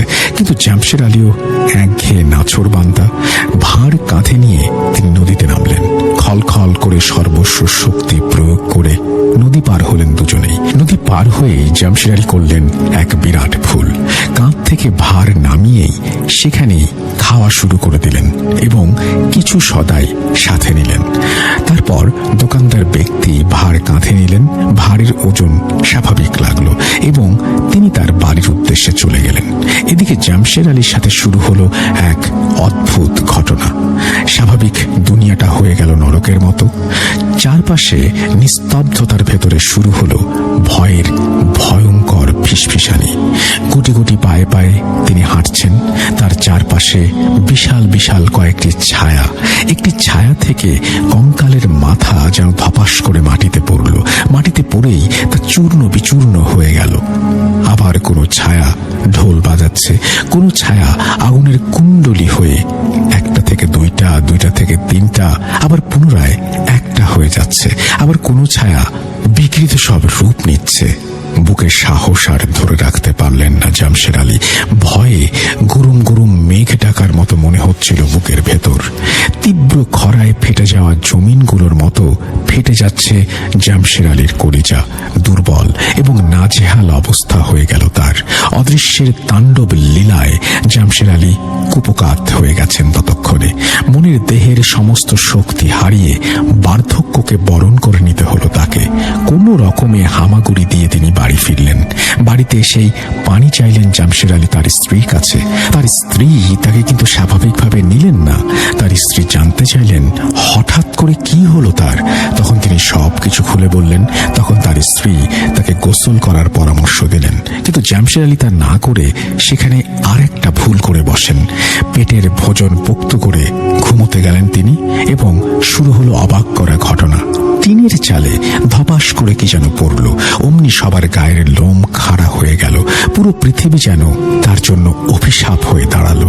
অদৃশ্যের লীলায় অসহায় হয়ে পড়ল জামশেদ আলী সহ তার পুরো পরিবার। এবারে একটি দুটি থেকে অনেকগুলি ঢিল এসে পড়ছে জামশেদ আলীর টিনের চালায়। বিষয়টা পাড়া প্রতিবেশীদের মাঝেও প্রভাব ফেলল। তাই পাড়া প্রতিবেশীরাও নিজের ঘরকে আঁকড়ে ধরে থাকলো। কেউ দেখতে গেল না। অনবরত ঢিল আসার পর এবারে মনে হলো টিনের চালা কেউ নিজ হাতে ভাঙছে। এমনিতেই সপরিবারের লোকজনের ভয়ের কাঁপুনি ধরেছে, যেন তালে তালে নাচছে সবাই। তাতে আবার চিকন কণ্ঠে আওয়াজ, কেউ যেন কথা বলছে। আওয়াজ আসছে, তুই আমাকে কেন খেতে দিলি না? তুই আমার খাবার নষ্ট করলি কেন? এভাবেই অবসান হলো একটি কালো রাতের। রাত শেষ হলেও ঘটনা শেষ হলো না। নিয়তি যেন অপেক্ষা করছিল তার জন্য। কারো সূর্য অস্তমিত হওয়ার ঘটনায় কিছু প্রিয়জনের মনে সূঁচ ফোড়ার মতো ব্যথা করে। মন চোখকে কাঁদতে বলে, কিন্তু বিবেক বলে কাঁদলে চলবে না, তোমাকে যে হাল ধরতে হবে। ঠিক এমনই অবস্থা জামশেদ আলীর স্ত্রীর। সকালবেলা তার স্বামীকে পঙ্গু অবস্থায় দেখে তার মাথা ঠিক নেই। কি করবেন বুঝতেও পারছেন না। দিনের বেলায় স্বাভাবিক ভূত প্রেতের ভয় থাকে না, তাই অনেক প্রতিবেশী জামশেদ আলীকে দেখতে এসেছেন। দিনের বেলা হলে কি হবে, জামশেদ আলীর ওপর প্রভাব এখনো আছে। চোখ দুটি বড় বড় আর লালচে হয়ে গেছে তার। কারো দিকে তাকালে মনে হয় আগ্নেয়গিরির লাভা দিয়ে তিনি তাকাচ্ছেন, অর্থাৎ চোখে তার জ্বলন্ত আগ্নেয়গিরি। হা করলে যেন কোনো দানবের মুখ মনে হয়।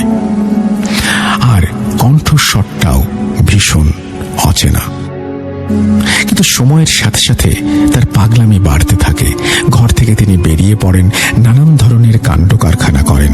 কলা গাছে ঘুষি মারেন, কারো ঘর থেকে থালা বাসন বের করে বাইরে ছুঁড়ে মারেন, বাঁশের কঞ্চি দিয়ে নিজের শরীরে আঘাত করেন, ইত্যাদি ইত্যাদি। এমনিতেই জামশেদ আলীর শরীরে বল ছিল 3 পুরুষের সমান। তাতে আবার অদৃশ্যের শক্তিরও যোগ ঘটেছে। তাই তাকে কেউ থামাতে পারছিল না। এভাবেই চলতে থাকলো। কিন্তু এভাবে চললে তো হয় না। তাই কেউ জামশেদ আলীর স্ত্রীকে ওঝা কবিরাজ ডাকতে বললেন। সেই কথাকে কেন্দ্র করে ওঝা কবিরাজের কাছে যাওয়া। সব কথা খুলে বলেন জামশেদ আলীর স্ত্রী। কবিরাজ তখন সান্ত্বনা দিয়ে বলেন, আমার একটু ধ্যান করে জানার চেষ্টা করতে হবে ব্যাপারটা আসলে কি। কবিরাজ কি যেন সব ধূপ চন্দন আগরবাতি জ্বালিয়ে একটা বৃত্তের ভেতরে সাদা কাপড় পেতে বসেন। এরপর জামশেদ আলীর বউকে পাশে রেখেই কি যেন সব মন্ত্র পড়েন। কতক্ষণ মন্ত্র জপ করার পরেই টিনের চালের ওপরে ঝটাং ঝটাং শব্দ হয়। অতঃপর কবিরাজ যেন কার সাথে কথা বলা শুরু করেন।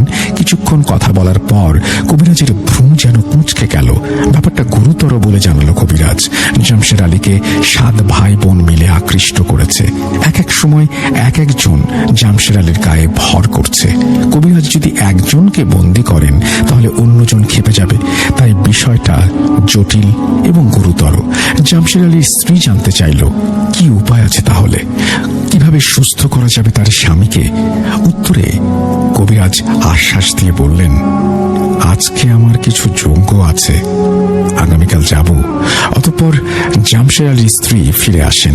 কবিরাজ আশ্বাস দিলে কি হবে, দুনিয়ার মায়া ছেড়ে ডুবতে থাকার পথে জামশেদ আলী। যেদিন কবিরাজ আসার কথা ছিল তার আগেই কবিরাজের সাথে ঘটে যায় আর এক ঘটনা। যা আবারও প্রমাণ করে ভৌতিক জগৎ বলতে কিছু না কিছু আছে, স্বাভাবিক মানুষের ক্ষমতার বাইরে সেটি। কবিরাজের ওপরেই এবার শুরু হলো যন্ত্রণা। কবিরাজ যখন বিছানায় শুয়েছিল তখন অদৃশ্যের সেই শক্তি চৌকি বিছানা সহ শূন্যে তুলতে থাকে। শব্দে ভেসে আসে, চল তোকে জামশের আলীর কাছে নিয়ে যাই, তুই না চিকিৎসা করতে চেয়েছিলি, চল। কবিরাজ ভয়ে মন্ত্র পড়া শুরু করেন, কিন্তু এবারে এত বড় শক্তির কাছে তার মন্ত্র কোনো কাজ করে না। তার চৌকিকে এবং তাকে সহ শূন্যে তুলে ধপাস করে মাটিতে ফেলে দেয়। কবিরাজ জামশের আলীকে বাঁচাবে কি, নিজেই বলির পাঁঠা হয়ে যায়। কবিরাজ যখন দেখল তার মন্ত্র কোনোভাবেই কাজে আসছে না, তখন অদৃশ্য শক্তির কাছে কৃপা চাওয়া ছাড়া আর কোনো উপায় খুঁজে পেল না। তখন পূর্ব, পশ্চিম, উত্তর, দক্ষিণে ঘুরছে তার হাত এবং সে হাত জোর করে কাঁদতে থাকে। কিছুক্ষণ পরে যখন সব ঠিক হয়ে যায় তখন তিনি আপন জীবন বাঁচানোই শ্রেয় মনে করেন। জামশের জমের ঘরে যাক। কবিরাজ আর জামশের আলীর চিকিৎসা করার জন্য তার বাড়িতে যাননি। বিষয়টা জামশের আলীর পরিবার সহ পুরো গ্রামে ছড়িয়ে পড়ে। তাই কোনো কবিরাজ আর জামশের আলীর চিকিৎসার জন্য পা বাড়ায় না। তাই অসহায় আর নিরুপায় হয়ে তাকে দুনিয়ার মায়া ছাড়তে হয়। চিরস্থায়ী তিনি হন শেষ ঠিকানায়, যেখানে কোনো ভূত, প্রেত আর আত্মার ভয় নেই। আমার নাম আরমিন ফেরদৌসি। আমার ফ্যামিলি ব্যাকগ্রাউন্ড বেশ সম্ভ্রান্ত। গ্রামের বাড়িতে আমাদের প্রচুর জমি জমা, এক কথায় যাকে বলে জমিদার বংশ। আমি আমার বাবা মার একমাত্র সন্তান। আজ থেকে বেশ কয়েক বছর আগের কথা। আমার আব্বু হঠাৎ করেই মারা গেলেন। আব্বুর মৃত্যুর পর আম্মু আমাকে নিয়ে গ্রাম ছেড়ে ঢাকায় শিফট করার ডিসিশন নিলেন। আম্মু একজন ভীষণ প্রোগ্রেসিভ আর মুক্তমনা মানুষ। গ্রামের টিপিক্যাল কুসংস্কার আর মেয়েদের দাবিয়ে রাখার মেন্টালিটি উনি একদম পছন্দ করতেন না। উনি চাইতেন আমি যেন মানুষের মতো মানুষ হই। আপনাদের একটু বলে রাখি, আমি যে এলাকায় থাকতাম সেখানে মেয়েদের এডুকেশন বা ক্যারিয়ার নিয়ে ভাবাটা অনেকটা পাপের মতোই ছিল। সেখানে পুরুষতন্ত্রের দেয়াল এতটা উঁচুতে যে কোনো মেয়ে চাইলেও সেই দেয়াল টপকে বাইরের দুনিয়াটা দেখতে পায় না। আমার আম্মু সারাটা জীবন এই সিস্টেমের বিরুদ্ধে ফাইট করেছেন। উনি নিজের জীবনে যা যা করতে পারেননি সেই স্বপ্ন উনি আমাকে দিয়ে পূরণ করতে চেয়েছিলেন। ঢাকায় এসে আমরা একটা ফ্ল্যাটে উঠলাম। আমাদের বর্তমান ঠিকানা পুরান ঢাকায়। ঢাকায় আসার পর একটি ভালো কলেজে আমি অ্যাডমিশন নিলাম। আমার কলেজ লাইফ তখনও শেষ হয়নি। এর মধ্যেই গ্রাম থেকে একটা বিয়ের প্রপোজাল এলো। পাত্রপক্ষ আমাদেরই দূর সম্পর্কের আত্মীয়। ওরাও বেশ ধনী, প্রচুর সম্পত্তির মালিক। কিন্তু আম্মু ওদের মেন্টালিটি খুব ভালোভাবে জানতেন। আম্মু ওদের মুখের ওপর স্ট্রেট না করে দিলেন। উনি স্পষ্ট জানিয়ে দিলেন আমরিন এখন পড়াশোনা করছে, ওর গ্র্যাজুয়েশন কমপ্লিট না হওয়া পর্যন্ত আমরা বিয়ের ব্যাপারে কোনো সিদ্ধান্ত নিতে পারবো না। ওরা তখন কিছু বলল না। প্রায় ৬-৭ মাস ওরা চুপচাপ থাকলো। এরপর ওরা আবারও গ্রামের কিছু প্রতিবেশীকে দিয়ে আবারও বিয়ের প্রপোজাল পাঠালো। আম্মু এবার খুব শক্ত অবস্থান নিলেন। আম্মু জানতেন আমি যেহেতু বাবার রেখে যাওয়া বিশাল সম্পত্তির একমাত্র ওয়ারিশ, তাই ওদের মূল টার্গেট আমি নই, ওদের টার্গেট আমার বাবার সম্পত্তি। সত্যি বলতে আমি দেখতে খুব একটা সুন্দরীও ছিলাম না, একদম সাধারণ গরনের একটা মেয়ে। কিন্তু সম্পত্তির লোভে ওরা আমাকে বাড়ির বউ করে নিতে চাচ্ছিল। আম্মু এই নোংরা পলিটিক্সটি ধরে ফেলেছিলেন। আম্মু যখন দ্বিতীয়বার ওদের রিজেক্ট করলেন তখন ওই ছেলের মা মানে ওই মহিলা আমাদের পুরো বংশের মধ্যে আত্মীয় স্বজনের কাছে আমার নামে জঘন্য সব গুজব ছড়াতে শুরু করলেন। উনি আম্মুকে থ্রেট দিয়ে বললেন, তুমি তো মেয়েকে নিয়ে উড়াল দিচ্ছ শহরে, তোমার মতলব আমার ভালো ঠেকছে না, দেখে নিও আমি তোমার আর তোমার মেয়ের কি হাল করি। আম্মু তখন ওনার কথায় খুব একটা পাত্তা দেননি। আম্মু ভেবেছিলেন গ্রামের অশিক্ষিত মানুষ হয়তো রাগের মাথায় দুটো বাজে কথা বলছে, আর এরা কথা বলা ছাড়া আর কি বা করতে পারে। এরপর বেশ কিছুটা সময় কেটে গেল। আমি আমার পড়াশোনা নিয়ে বিজি হয়ে গেলাম। আমার ব্রেইন এমনিতে বেশ ভালোই ছিল। ম্যাট্রিক থেকে শুরু করে ইউনিভার্সিটিতে অ্যাডমিশন টেস্ট পর্যন্ত সব জায়গায় আমি খুব ভালো রেজাল্ট করেছিলাম। আমার পড়ার টেবিলে মেডেল আর ট্রফিতে ঠাসা। আম্মুর একটা এক্সপেকটেশন ছিল আমাকে নিয়ে। আমিও চাইতাম আম্মুর মুখ উজ্জ্বল করতে। আমাদের গ্রামের বাড়িতে বিশাল বড় একটা পুরনো আমলের দালান ছিল। ওই বাড়ির দেখাশোনার জন্য আম্মু বিশ্বস্ত কেয়ারটেকার আর স্টাফ রেখে এসেছিলেন। জমি জমা থেকে ভালো ইনকাম আসতো, তাই আমাদের ফিনান্সিয়াল কোনো প্রবলেম ছিল না। আমরা বেশ আরামেই দিন কাটাচ্ছিলাম। আমার ইউনিভার্সিটির ক্লাস শুরু হয়ে গেল, কিন্তু হঠাৎ করে আমি খেয়াল করলাম আমার বিহেভিয়ারে কেমন একটা চেঞ্জ আসছে। আমি খুব খিটখিটে স্বভাবের হয়ে যাচ্ছিলাম। কোনো কিছুই আমার ভালো লাগতো না। পড়তে বসলে মনে হতো মাথাটা চক্কর দিচ্ছে। টেবিলে বই খুলে বসলেই দম বন্ধ হয়ে আসতো। মনে হতো কেউ আমার গলা টিপে ধরেছে। সারাক্ষণ শুধু মনে হতো শুয়ে থাকি অথবা ঘুমিয়ে থাকি। আমার মাথায় সবসময় অসহ্য যন্ত্রণা থাকতো। মনে হতো মাথার ভেতরে কেউ হাতুড়ি পেটাচ্ছে। আমি একজন জেনারেল ফিজিশিয়ানকে দেখালাম। উনি আমাকে কিছু পেইন কিলার আর ভিটামিন দিলেন। আমি সেগুলো খেলাম, কিন্তু কোনো লাভ হলো না। আমার ইউনিভার্সিটিতে ভালো লাগতো না, বাসাতে থাকতেও ভালো লাগতো না। আমার শ্বাসকষ্ট শুরু হলো। বসে আছি, কোনো কারণ ছাড়াই হার্টবিট বেড়ে গিয়েছে, বুক ধরফর করছে। মনে হচ্ছে এখনই কার্ডিয়াক অ্যারেস্ট হবে। কয়েকদিন আমি ইউনিভার্সিটি যাওয়া অফ করে দিলাম। ভাবলাম রেস্ট নিলে হয়তো ঠিক হয়ে যাব, কিন্তু রেস্ট নিলে কি হবে? আমার কন্ডিশন ডে বাই ডে আরো খারাপ হতে লাগলো। সামনেই সেমিস্টার ফাইনাল। আমার সব ফ্রেন্ডরা, ব্যাচমেটরা পড়াশোনা নিয়ে সিরিয়াস। ওরা নোটস কালেক্ট করছে, গ্রুপ স্টাডি করছে, আর আমি বইয়ের পাতা উল্টালেই আমার চোখের সামনে অক্ষরগুলো যেন ঘোলা হয়ে যেত। মনে হতো বইয়ের লাইনগুলো সব এলোমেলো হয়ে যাচ্ছে। আমি কিছুই পড়তে পারতাম না। আমার প্রফেসররা পর্যন্ত অবাক হয়ে গেলেন। যে মেয়েটা ক্লাসে সবসময় ফার্স্ট বেঞ্চে বসতো, সব প্রশ্নের উত্তর দিতে পারত, আজ তার এই অবস্থা। এক্সাম শুরু হলো। আমি বিছানায় পড়ে আছি। আমার শরীর এতই দুর্বল হয়ে গিয়েছিল যে বাথরুমে যাওয়ার শক্তিটুকুও ছিল না। জোর করে পড়তে বসলে চোখের সামনে অন্ধকার নেমে আসতো। মনে হতো আমি ব্ল্যাক আউট হয়ে যাচ্ছি। প্রচন্ড ঘুম পেত, কিন্তু ঘুমোতে পারতাম না। আমি আমার নিজের সিচুয়েশন দেখে নিজেই ভয় পেয়ে যাচ্ছিলাম। কথায় কথায় আমি সবার সাথে ঝগড়া করতাম। একদিন ইউনিভার্সিটিতে ক্লাসের মধ্যেই আমি আমার ফ্রেন্ডদের সাথে চিৎকার করে ঝগড়া বাঁধিয়ে দিলাম। হয়েছিল কি, ওরা কয়েকজন মিলে জোকস বলছিল, হাসাহাসি করছিল। আমি তখন মাথা নিচু করে নিজের ডিপ্রেশন নিয়ে ভাবছিলাম। হঠাৎ ওদের হাসির শব্দ শুনে আমার মনে হলো ওরা নিশ্চয়ই আমাকে নিয়ে হাসছে। ব্যাস, লেগে গেল ঝামেলা। আমার মনে হতো কেউ একজন সবসময় আমার উপরে নজর রাখছে, কেউ একজন আমার ব্রেইনটাকে কন্ট্রোল করছে। আমি রাতে ঘুমাতে পারতাম না, বিছানায় এপাশ ওপাশ করতাম। এক রাতের কথা, আমি শুয়ে আছি, গভীর ঘুমে নেই, আবার জেগেও নেই, তন্দ্রার মতো একটা অবস্থা। আমি বুঝতে পারছি আমার বেডরুমে আমি শুয়ে আছি। হঠাৎ আমার মনে হলো আমার বুকের ওপর বিশাল ওজনের কিছু একটা চেপে বসেছে। আমার নিঃশ্বাস বন্ধ হয়ে আসছে। মনে হলো অদৃশ্য কেউ একজন একটা ধারালো ব্লেড বা চাকু দিয়ে আমার শরীরের বিভিন্ন জায়গায় পোঁচ দিচ্ছে। আমি পরিষ্কার বুঝতে পারলাম আমার স্কিন কেটে যাচ্ছে, রক্ত বের হচ্ছে। আমি যন্ত্রণায় চিৎকার করতে চাইলাম, কিন্তু আমার গলা দিয়ে কোনো শব্দ বের হলো না। আমি হাত পা নাড়াতে চাইলাম, কিন্তু মনে হলো আমার পুরো শরীর প্যারালাইজড হয়ে গেছে। আমি চাইলেও চোখের পাতা খুলতে পারছিলাম না। একে তো ওই হিউজ ওয়েট বুকের উপরে, তার উপরে আবার এই কাটার যন্ত্রণা। আমি পাথরের মতো জমে গিয়েছিলাম। বেশ কিছুক্ষণ এই টর্চার চলার পর আস্তে আস্তে বুকের ওপর থেকে ভারী জিনিসটা সরে গেল। আমি অনুভব করলাম কেউ একজন আমার খাট থেকে নেমে গেল। সাথে সাথে আমার চোখ খুলে গেল। আমি ধড়মড় করে উঠে বসলাম। লাইট জ্বালিয়ে আমি আমার শরীর চেক করলাম। অদ্ভুত ব্যাপার হলো, আমার শরীরে কোনো কাটার দাগ নেই, কোনো রক্ত নেই, কিন্তু ঠিক যে যে জায়গায় আমি কাটার অনুভূতি পেয়েছিলাম সেখানে ঠিক তেমনই জ্বালাপোড়া করছিল। মনে হচ্ছিল কেউ চামড়া ছিলে লবণ ছিটিয়ে দিয়েছে। আমি আর সহ্য করতে পারলাম না। কোনো মতে শরীরটাকে টেনে হিঁচড়ে আমি আম্মুর রুমে চলে গেলাম। আম্মু আমাকে দেখে ভয় পেয়ে গেলেন। উনি আমাকে জড়িয়ে ধরে কান্না শুরু করলেন। আমাকে পেইন কিলার খেতে দিলেন, গরম পানির সেক দিলেন, কিন্তু আমার শরীরের ব্যথা কমছিল না। আমি কনফিউজড হয়ে যাচ্ছিলাম।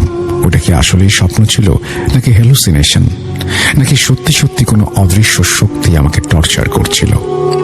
এরপর থেকে আমি ফিল করতে শুরু করলাম আমি কখনোই একা নই। আমার সাথে ছায়ার মতো কেউ একজন থাকে। আমি যখন ড্রেসিং টেবিলের আয়নার সামনে দাঁড়াতাম আমার মনে হতো আমার প্রতিবিম্বের ঠিক পাশেই আবছা কেউ দাঁড়িয়ে আছে। আমি ভয় পেয়ে পেছনে তাকাতাম, কাউকে দেখতে পেতাম না। আবার আয়নার দিকে তাকালে সেই অস্বস্তিকর অনুভূতিটা ফিরে আসতো। মনে হতো কেউ একজন আমার ঘাড়ের কাছে নিঃশ্বাস ফেলছে। রাতে ঘুমানোর সময় মনে হতো আমার শিয়রের কাছে কেউ দাঁড়িয়ে আছে। এর মধ্যে একটা ভয়ঙ্কর ঘটনা ঘটল। আম্মু কোনো একটা কাজে মার্কেটে গিয়েছিলেন। কাজের মেয়েটা রান্নাঘরে ছিল, আমি আমার রুমে একা ছিলাম। হঠাৎ আমার দম বন্ধ হয়ে আসতে লাগলো। আমি রুম থেকে বেরিয়ে ড্রয়িং রুমে এলাম। ভাবলাম জানালাগুলো খুলে দেই, একটু মুক্ত বাতাস ঘরে ঢুকুক। ডাইনিং স্পেসের কাছে আসতেই আমি থমকে গেলাম। আমি দেখলাম ডাইনিং টেবিলের ঠিক পাশেই ফ্লোরে একটা লোক বসে আছে। বসার ভঙ্গিটা অদ্ভুত, হাঁটুর ওপর ভর করে উবু হয়ে বসে আছে, তার পিঠটা আমার দিকে। প্রথমে আমি ভাবলাম হয়তো কোনো গেস্ট এসেছে বা কাজের কেউ হবে, কিন্তু আমার মনের ভেতর একটা ভয় কাজ করছিল। যদি চোর ডাকাত হয়, আমি চিৎকার দেব কিনা ভাবছিলাম। ঠিক ওই মুহূর্তে লোকটা আমার দিকে ঘুরল। ঘোরার সাথে সাথেই ওটা দাঁড়িয়ে পড়ল। আমি জীবনে এমন ভয়ঙ্কর দৃশ্য দেখিনি। ওটা কোনো মানুষ ছিল না, শরীরে ফ্যাকাশে রং, মনে হচ্ছিল লাশ। আমি ভয়ে চিৎকার দিতে গিয়েও পারলাম না। আমি ফ্লোরে পড়ে গেলাম, জ্ঞান হারালাম। জ্ঞান ফেরার পর দেখলাম আমি হাসপাতালে। আম্মু পাশে বসে কাঁদছেন। ডাক্তাররা বলছেন আমার নার্ভাস ব্রেকডাউন হয়েছে। এরপর আমাদের লাইফে একজন নতুন মানুষের আবির্ভাব হলো, নাম করা একজন সাইকিয়াট্রিস্ট। উনি আমার সব কথা শুনলেন, আমার হ্যালুসিনেশন, আমার ভয়, আমার ইনসমনিয়া সব শুনে উনি খুব একটা পাত্তা দিলেন না। বললেন আপনার মেয়ের সিজোফ্রেনিয়া হয়েছে, ওর স্প্লিট পার্সোনালিটির প্রবলেম ডেভেলপ করেছে। এই বয়সে বিশেষ করে এসব হয়েই থাকে, আপনার দেরি না করে ট্রিটমেন্ট শুরু করে দিন। উনি এক গাদা অ্যান্টিডিপ্রেসেন্ট ওষুধ দিলেন আমাকে। আম্মুকে বললেন মেয়ের পড়াশোনা আপাতত বন্ধ রাখুন, ব্রেনে কোনো প্রেশার দেয়া যাবে না। শুরু হলো আমার ওষুধের জীবন। সকালে, দুপুরে, রাতে মুঠো মুঠো ওষুধ। ডাক্তারের পরামর্শে আম্মু আমাকে সিলেট নিয়ে গেলেন। ভাবলেন চা বাগান আর পাহাড়ের নিরিবিলি পরিবেশে আমি হয়তো সুস্থ হয়ে উঠব। আমরা ওখানকার একটা ভালো রিসোর্টে উঠেছিলাম, কিন্তু ওখানে গিয়ে হিতে বিপরীত হলো। আমার মনে হতো পাহাড়গুলো যেন আমাকে চারপাশ থেকে চেপে ধরছে, বাতাসে অক্সিজেন ফুরিয়ে আসছে। আমি শ্বাস নিতে পারতাম না। রাতে ঘুম ভেঙে উঠে বসে থাকতাম, মনে হতো কেউ আমার হার্টে ভয়ঙ্কর ভাবে চাপ দিচ্ছে। সিলেটের ট্যুরটা পুরোটাই একটা ডিজাস্টার ছিল। আমরা ঢাকায় ফিরে এলাম। ঢাকায় ফেরার পরপরই ওই আত্মীয়, মানে যিনি আমার শাশুড়ি হতে চেয়েছিলেন, তিনি ফোন করলেন। ওনার গলার স্বর শুনে মনে হলো যেন মধু ঝরছে। উনি দরদ দেখিয়ে খোঁজ খবর নিলেন। আম্মু ওনাকে আমার গুরুতর অসুস্থর কথা কিছুই বললেন না। উনি বারবার আমার পড়াশোনার কথা জিজ্ঞেস করলেন। আম্মু কোনো মতে কথা শেষ করলেন। ফোন রাখার পর আম্মু বললেন আশ্চর্য তো, এই মহিলা তো কিছুদিন আগে আমাদের সাপন্ত করছিলেন, আমাদের ধ্বংস চেয়েছেন, আজ হঠাৎ এত দরদ। এর মধ্যে আমার ফিজিক্যাল কন্ডিশন আরো খারাপ হলো। আমার ডাইজেশন সিস্টেমে পুরো একটা ঝামেলা লেগে গেল। এক গ্লাস পানি খেলেও হজম হতে চাইতো না, পেটে অসহ্য যন্ত্রণা। সাইকিয়াট্রিস্ট বললেন আমার মতো পেশেন্টদের নাকি এরকম হয়েই থাকে। এবং আম্মু বেচারা ডাক্তারের কথা মতো আমাকে জোর করে সকালে হাঁটাতে নিয়ে গেলেন।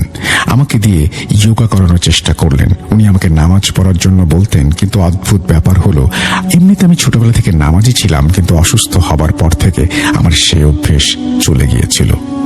আম্মু যখন আমাকে জায়নামাজে বসতে বলতেন, আমার মনে হতো কে যেন বাধা দিচ্ছে।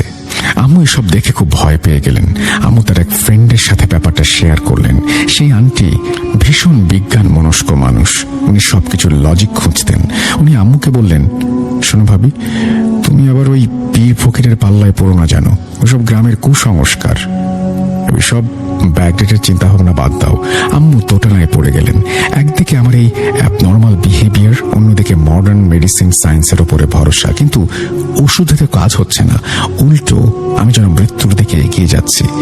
সেই যে ডাইনিং টেবিলে বসে থাকা জিনিসটা আমি দেখেছিলাম, সে এখন প্রায়ই দেখা দিত। কখনো কিচেনের স্ল্যাবের ওপর বসে থাকতো, কখনো বাথরুমের ভেন্টিলেটর দিয়ে উঁকি দিত। আমার শরীরের কালশিটে দাগগুলো আরো স্পষ্ট হয়ে গেল। সকালে ঘুম থেকে উঠে দেখতাম আমার পিঠে, হাতে বিভিন্ন জায়গায় কালচে দাগ।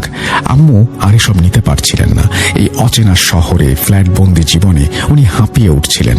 উনি ডিসিশন নিলেন যা হবার হবে, উনি আমাকে নিয়ে গ্রামে ফিরে যাবেন। অন্তত ওখানে নিজের মানুষজন আছে, খোলামেলা পরিবেশ আছে, এখানে থাকলে আমি হয়তো মরেই যাব। এই ভেবে আম্মু গ্রাম থেকে আমাদের পুরনো কাজের বুয়া রাজিয়া খালাকে খবর দিলেন।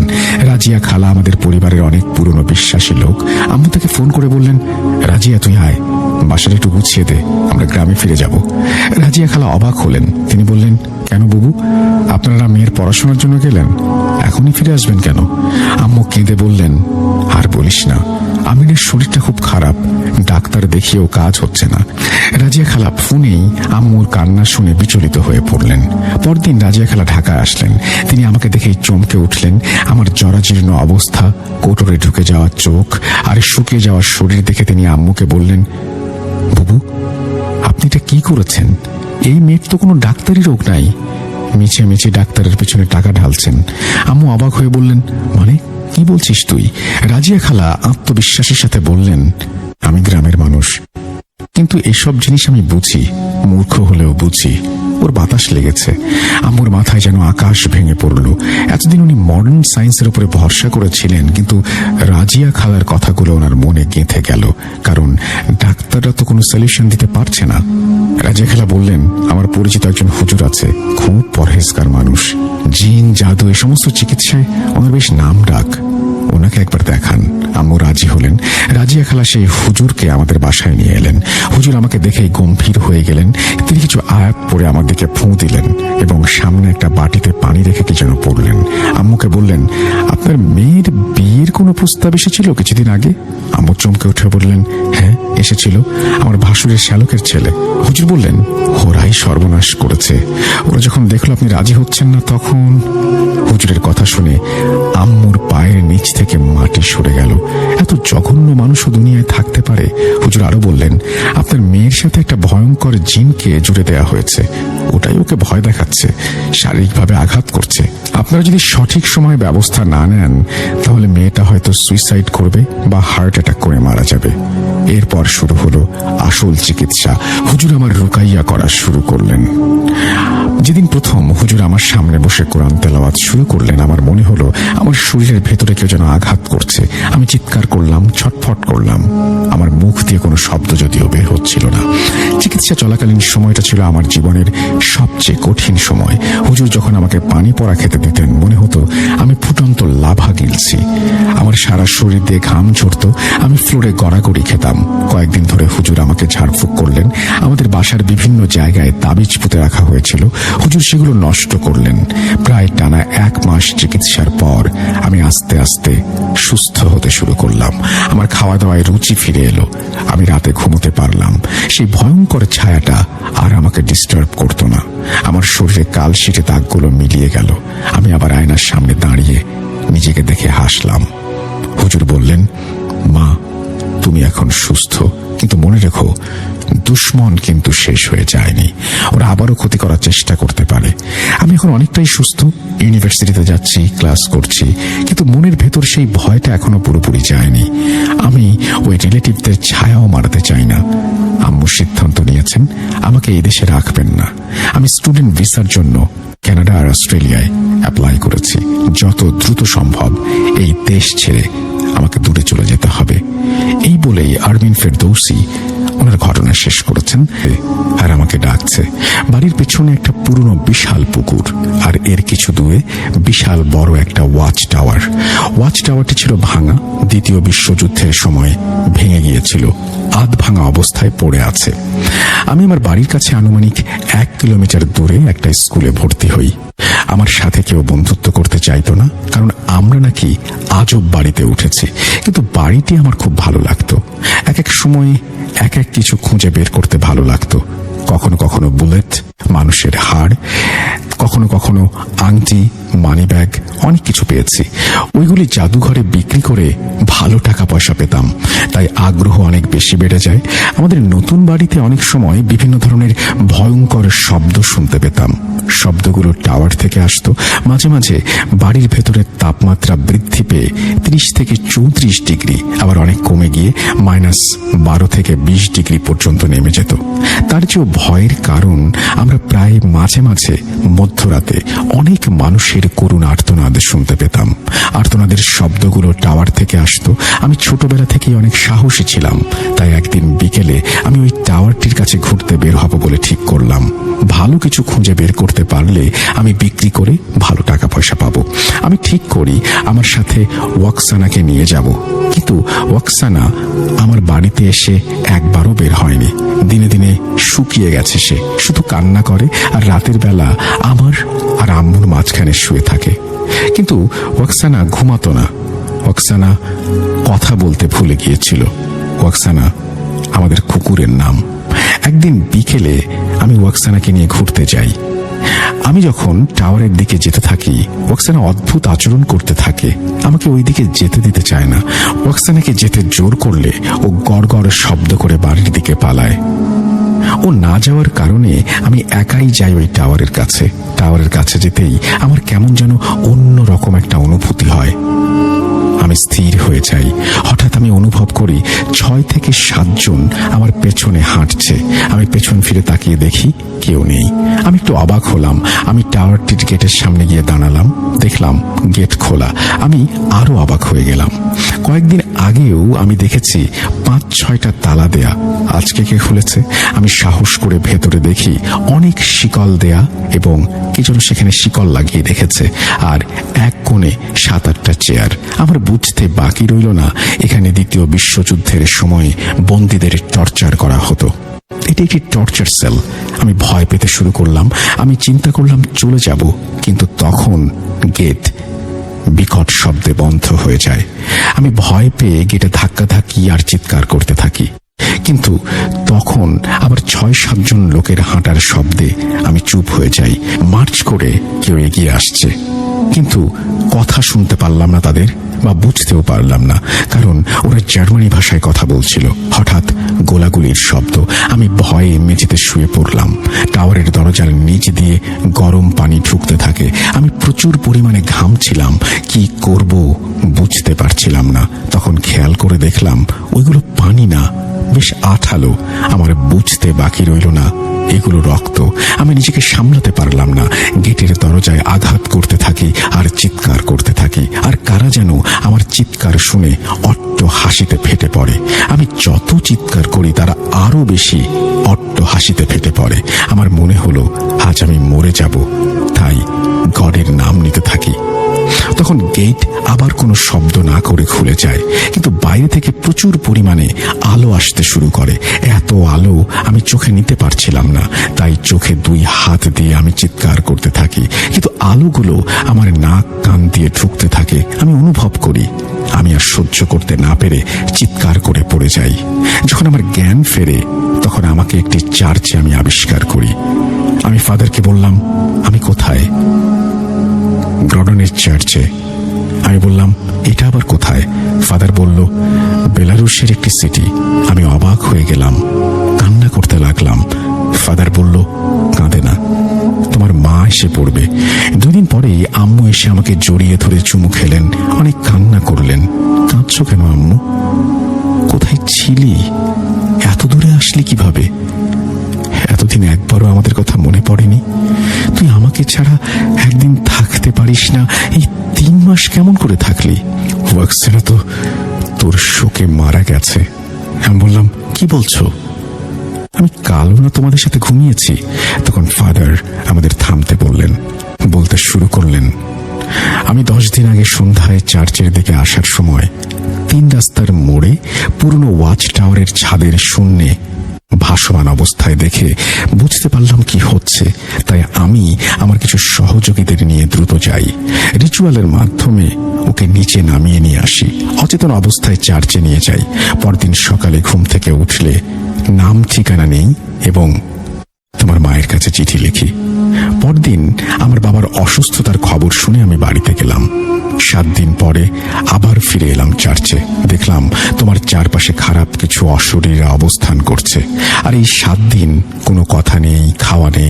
বন্ধুরা, আজকের ঘটনাটি আপনারা শুনলেন, সেটি আপনাদের কেমন লেগেছে অবশ্যই কমেন্ট করে আমাদের জানাবেন। আপনাদের ভালো লাগাটাই আমাদের সবচেয়ে বড় অনুপ্রেরণা। আমরা প্রতিদিন চেষ্টা করি আপনাদের জন্য নতুন নতুন বাছাই করা এবং সত্য ঘটনা নিয়ে আসতে, যাতে করে আপনাদের বিনোদনের পাশাপাশি একটা অন্যরকম অনুভূতিও পাওয়া যায়। আপনারা যদি চান আমরা সামনে আরো ভয়ঙ্কর রহস্য এবং বাস্তব অভিজ্ঞতার গল্প আপনাদের মাঝে তুলে ধরবো। শুধু তাই নয়, নয়েজ ফ্রি পরিষ্কার অডিও এবং দক্ষ ভয়েস আর্টিস্টদের কণ্ঠে এই ঘটনাগুলো আপনাদের কাছে পৌঁছে দেওয়ার আমাদের লক্ষ্য। অনেকেই আমাদের কমেন্টে বলেন, ভাইয়া আমরা এই ঘটনাটা রাসেল ভাইয়ার কণ্ঠে শুনতে চাই। তাদের জন্য বলতে চাই, আমাদের চ্যানেলে ইতিমধ্যেই আরজে রাসেল ভাইয়ের অনেক জনপ্রিয় ও ভয়ঙ্কর অডিও রয়েছে, চাইলে আপনারা সেগুলো শুনে আসতে পারেন। এছাড়াও অনেকে বলেন এই ঘটনাটা বাবু ভাইয়া বলুক, এই ঘটনাটা আফরান ভাইয়ার কণ্ঠে শুনতে চাই। আপনাদের জন্য বলছি, আলিফ ভাইয়া, বাবু ভাইয়া, আফরান ভাইয়া এদের কণ্ঠ মানেই তো আমাদের কাছে ভূত এফএম এর আসল অনুভূতি। আপনাদের ভালোবাসায় তারাই আজ এই জনপ্রিয়, আমি নিজেও আপনাদের অনেকগুলো ঘটনা শুনিয়েছি, আর এই ভালোবাসা নিয়েই আমরা সামনে এগিয়ে যেতে চাই। বন্ধুরা, ভূত এফএম শুধু একটা অনুষ্ঠান না, অনেকের কাছে এটা একটা অভ্যাস, অনেকের কাছে ভালোবাসা, আবার অনেকের কাছে রাত জাগার সঙ্গী। অনেকে আছেন যারা ভূত এফএম না শুনলে ঘুমই আসে না। অনেক প্রবাসে থেকেও আমাদের ভিডিও শুনে দেশের কথা মনে করেন। আপনারা যারা প্রবাস থেকে আমাদের শুনছেন, দয়া করে কমেন্টে জানাবেন আপনি কোন দেশ থেকে দেখছেন।